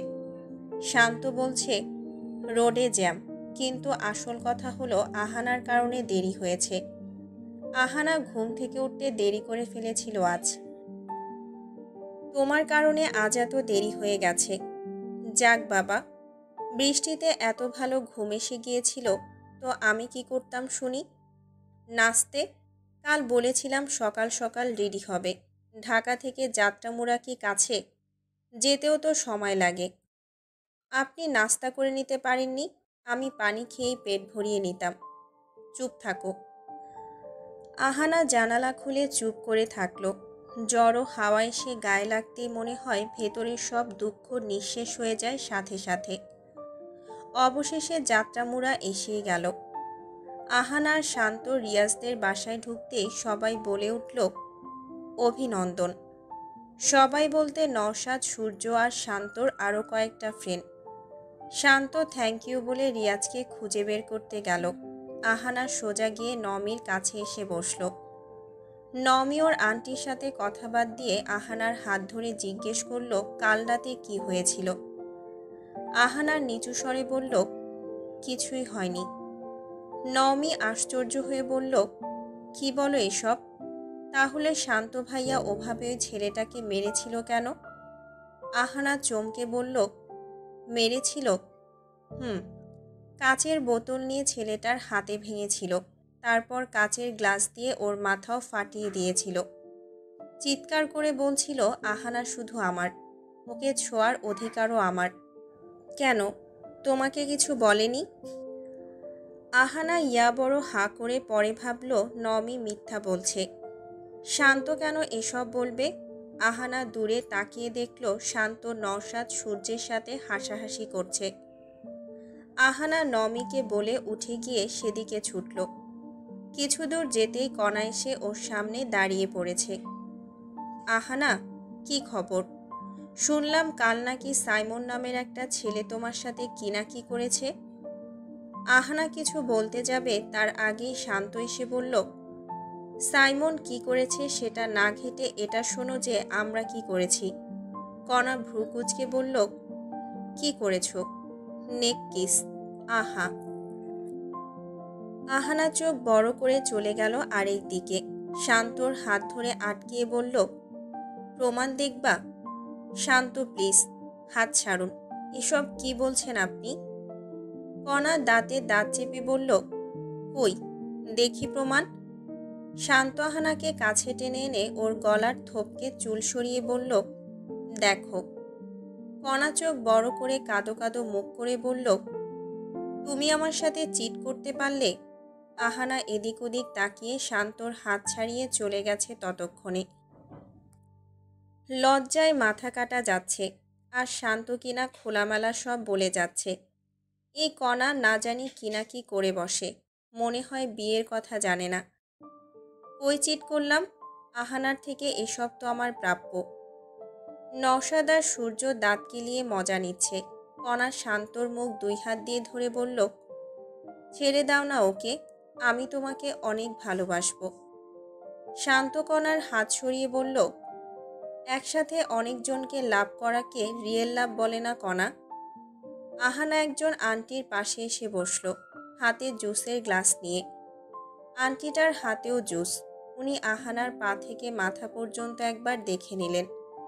তারপর দেখলেন আহানা শান্তর দিকে এক দৃষ্টিতে চেয়ে আছে। আন্টি মুচকি হেসে বললেন, তোমার বর বুঝি? বেশ দেখতে তো। তোমাদের দুটোকে অনেক মানিয়েছে। তা বিয়ের কতদিন হলো? আহানা জুস খেতে খেতে বলল, 13 ঘন্টা 3 মিনিট 10 সেকেন্ড। ওমা, সে কি, কাল বিয়ে হয়েছে নাকি? হুম। বাহ, দারুণ তো। দোয়া করি সুখী হও। বেশ লাগে তোমাদের। তোমার স্বামী যেরকম সুন্দর, তুমিও ঠিক সেরকমই নজর কাড়া সুন্দরী। আহানা তাচ্ছিল্য করে হেসে বলল, আমার স্বামীর কাছে মনে হয় আমি সুন্দর না। আমার মধ্যে এমন কিছুই আহামরি নেই। এসব সে নিজের মুখে বলেছে? হুম, তাহলে তো মিথ্যে বলেছে। আহানা চমকে ওনার দিকে চেয়ে বলল, আপনি বুঝলেন কি করে যে মিথ্যে বলেছে? আরে, যে স্বামী নিজের মুখে বলে যে তার স্ত্রী সুন্দর না, এটা তো ডাহা মিথ্যা কথা। কোনো স্বামী বলে না তার স্ত্রী অসুন্দর। আর তোমার স্বামী বলেছে, এর পেছনে কারণ আছে হয়তো। তুমি খুঁজে নিও। আর তুমি নিজেও জানো তুমি কম সুন্দরী নও। তাহলে ভাবো, তোমার স্বামী তোমাকে এটা কেনই বা বলল? আহানা পড়ে গেল মহা চিন্তায়। নমিয়াপুর কথা আর এই আন্টিটার কথা মিলালে মনে হবে শান্ত আমাকে ভালোবাসে, আর যেটা একদম মিথ্যে। আমি তো জানি উনি আমাকে ভালোবাসেন না। রিয়াজ আর নমি স্টেজে এসে বসেছে। নমি হলুদ রঙের একটা সুতির শাড়ি বাঙালি স্টাইলে পরেছে, সাথে ফুলের গয়না, আর রিয়াজ হলুদ রঙের পাঞ্জাবি পরেছে। আহানা সেই কখন থেকে চারদিকে চোখ বুলাচ্ছে, শান্তকে কোথাও দেখতে পাচ্ছে না সে। ওদিকে কণাকেও দেখা যাচ্ছে না। না জানি দুজন মিলে কি করছে। যাকগে, আমার গায়ে কেন লাগে? ওই লোকটাকে তো আমি ভালোবাসি না, আর সেও বাসে না। নমি ছোট বোন আরবি এসে বলল, শান্ত আর তার কিছু বন্ধুরা ভেতরের রুমে নাচের প্র্যাকটিস করছে। আহানা মাথা নাড়িয়ে ঘাপটি মেরে বসে থাকল। আরবি যেতে যেতে বলল, কণা আপু সেখানে। আহানার মনে হলো ওর গায়ে কেউ এক বালতি গরম পানি ঢেলে দিয়েছে। সাথে সাথে সে চেয়ার থেকে উঠে দাঁড়িয়ে সোজা সেই রুমটার দিকে ছুটল। রুমে এসে দেখল এক কোণায় শান্ত, নওশাদ আর সূর্য একসাথে নাচের প্র্যাকটিস করছে, আর কণার কিছু মেয়েরা ফোনে ভিডিও দেখতে দেখতে তারাও একপাশে নাচছে। আহানা মন খারাপ করে চলে যেতে নিতেই নওশাদ আহানাকে ডাক দিল। আহানা পেছনে তাকিয়ে বলল, কি ভাইয়া? আহানা, তুমিও জয়েন হও না আমাদের সাথে? আমি নাচতে পারি না। শান্ত তাচ্ছিল্য করে বলল, বাদ দে, ঠিকমতো নাচতে পারবে না, পরে আমার নাচের 12টা বাজাবে। আমি বরং ওই কণার সাথেই নাচব। আহানা মনে মনে ভাবল, কণার সাথে নাচার এত শক্ত, নাচুক না, আমার কি তাতে? আমিও নাচব না। আমার গায়ে কেন লাগছে? আমি সেটা একদম বুঝি না। আহানা আবার আগের জায়গায় ফেরত এসে বসল। এই যে বিয়ান সাব গানটা অন হয়েছে। সূর্য তার পাঞ্জাবির উপর দিয়ে একটা হালকা নীল শাড়ি পেঁচিয়ে কেকা ফেরদৌসি সেজে হেলে দুলে স্টেজে এসে দাঁড়িয়েছে। ওর এমন বেশ দেখে পুরো বিয়ে বাড়িতে হাসির হট্টগোল লেগে গেছে। আহানাও ফিক করে হেসে দিয়েছে এটা দেখে। নওশাদ এসে বলল, তা কেকা আপা, আজ আমাদের কি রান্না করে খাওয়াবেন? আমি আজ নুডলস রান্না করে খাওয়াবো। না না, এই নুডলসে তো অনেক ফ্যাট। সূর্য দাঁত কেলিয়ে বলল, তোমাকে আজ আমার হাতের বানানো নুডলস খেতেই হবে। না না, খেতেই হবে। আহানা হাসতে হাসতে শেষ, বাকিরাও হাসছে। এবার শান্ত হেঁটে আসলো কালো চশমা চোখে দিতে দিতে। সূর্য শাড়ি খুলে সেও আসলো, সাথে আসলো নওশাদ। আরও 3-4 জন এসে দাঁড়িয়ে নাচ শুরু করলো। এক কাতারে কণা, ঈশা, মিষ্টি, ঐশী সবাই আসছে কোমর দুলিয়ে দুলিয়ে। আহানা ভ্রু কুচকিয়ে আরেক দিকে ফিরে বসল। আন্টি আহানাকে এক খোঁচা দিয়ে বললেন, কি গো মেয়ে, তোমার বর দেখি এদিকেই আসছে। কথাটা শুনে আহানার সামনে চেয়ে দেখল শান্ত এদিকে আসছে স্টেজ থেকে নেমে। বাকিরা গানের তালে নাচছে আর কণা মুখটা বেলুন বানিয়ে আহানার দিকে তাকিয়ে আছে। শান্ত কাছে এসে আহানার হাত ধরে সেদিকে নিয়ে যাচ্ছে এবার। আরে, আমি নাচতে পারি না তো, আমাকে স্টেজের দিকে নিয়ে যাচ্ছেন কেন? এই গানের সাথে নাচ নাই, জাস্ট তুমি অলওয়েজ যেটা করো সেটাই করবে। অলওয়েজ যেটা করি মানে? মানেটা সহজ। মুখ বাঁকা করবে, গাল ফুলাবে, ভাব দেখাবে, আর মাঝে মাঝে কোমর দুলাবে। আমি সব সময় ভাব দেখাই? হুম। কণাপুর সাথে না নাচবেন? আমি তো ভালো না, তাহলে আমাকে নিচ্ছেন কেন? শত হোক বউ তো, বউকে রেখে অন্য মেয়ের কোমরে হাত দিয়ে কি করে বলো তো? ঢং। বলার সময় তো আমাকে নিচু করেন সব সময়, তাহলে এত দরদ দেখাচ্ছেন কেন? শান্ত আহানাকে স্টেজে উঠিয়ে নওশাদার সূর্যের সারিতে দাঁড়িয়ে নাচা স্টার্ট করে দিয়েছে। আহানা বাকি মেয়েদের দিকে তাকিয়ে দেখল ওরা কোমর দুলাচ্ছে আর ভাব দেখাচ্ছে, এমনটা অভিনয় করছে। আহানাও তাই করল। কণা রেগে স্টেজ থেকে নেমে চলে গেছে আরও আগে। শান্ত কাছে এসে আহানার হাত ধরে গানের লাইন বলতে বলতে ওকে ঘোরালো। আহানা ভ্রু কুঁচকে বলল, আপনার ভেতর আর বাইরের অভিনয়টা দেখে কেউ বলবে না যে আপনি আপনার বউকে তাওয়ায় টালেন ডেইলি। শান্ত মুচকি হেসে আহানাকে ঘুরিয়ে এনে বলল, সেটা যে যাই বলুক, আমার বউয়ের কোমর দোলানো বাকিদের থেকে একটু বেশিই ভাল লাগছে। আজ মনে হয় সূর্য মামা এলোমেলো হয়ে অস্ত যাবে, আপনার হাবভাব দেখে সুবিধা লাগছে না। শান্ত হেসে আহানাকে ছেড়ে আরেকটা স্টেপ নাচতে নাচতে বলল, সত্যিটা বিশ্বাস করতে কষ্ট হচ্ছে বুঝি,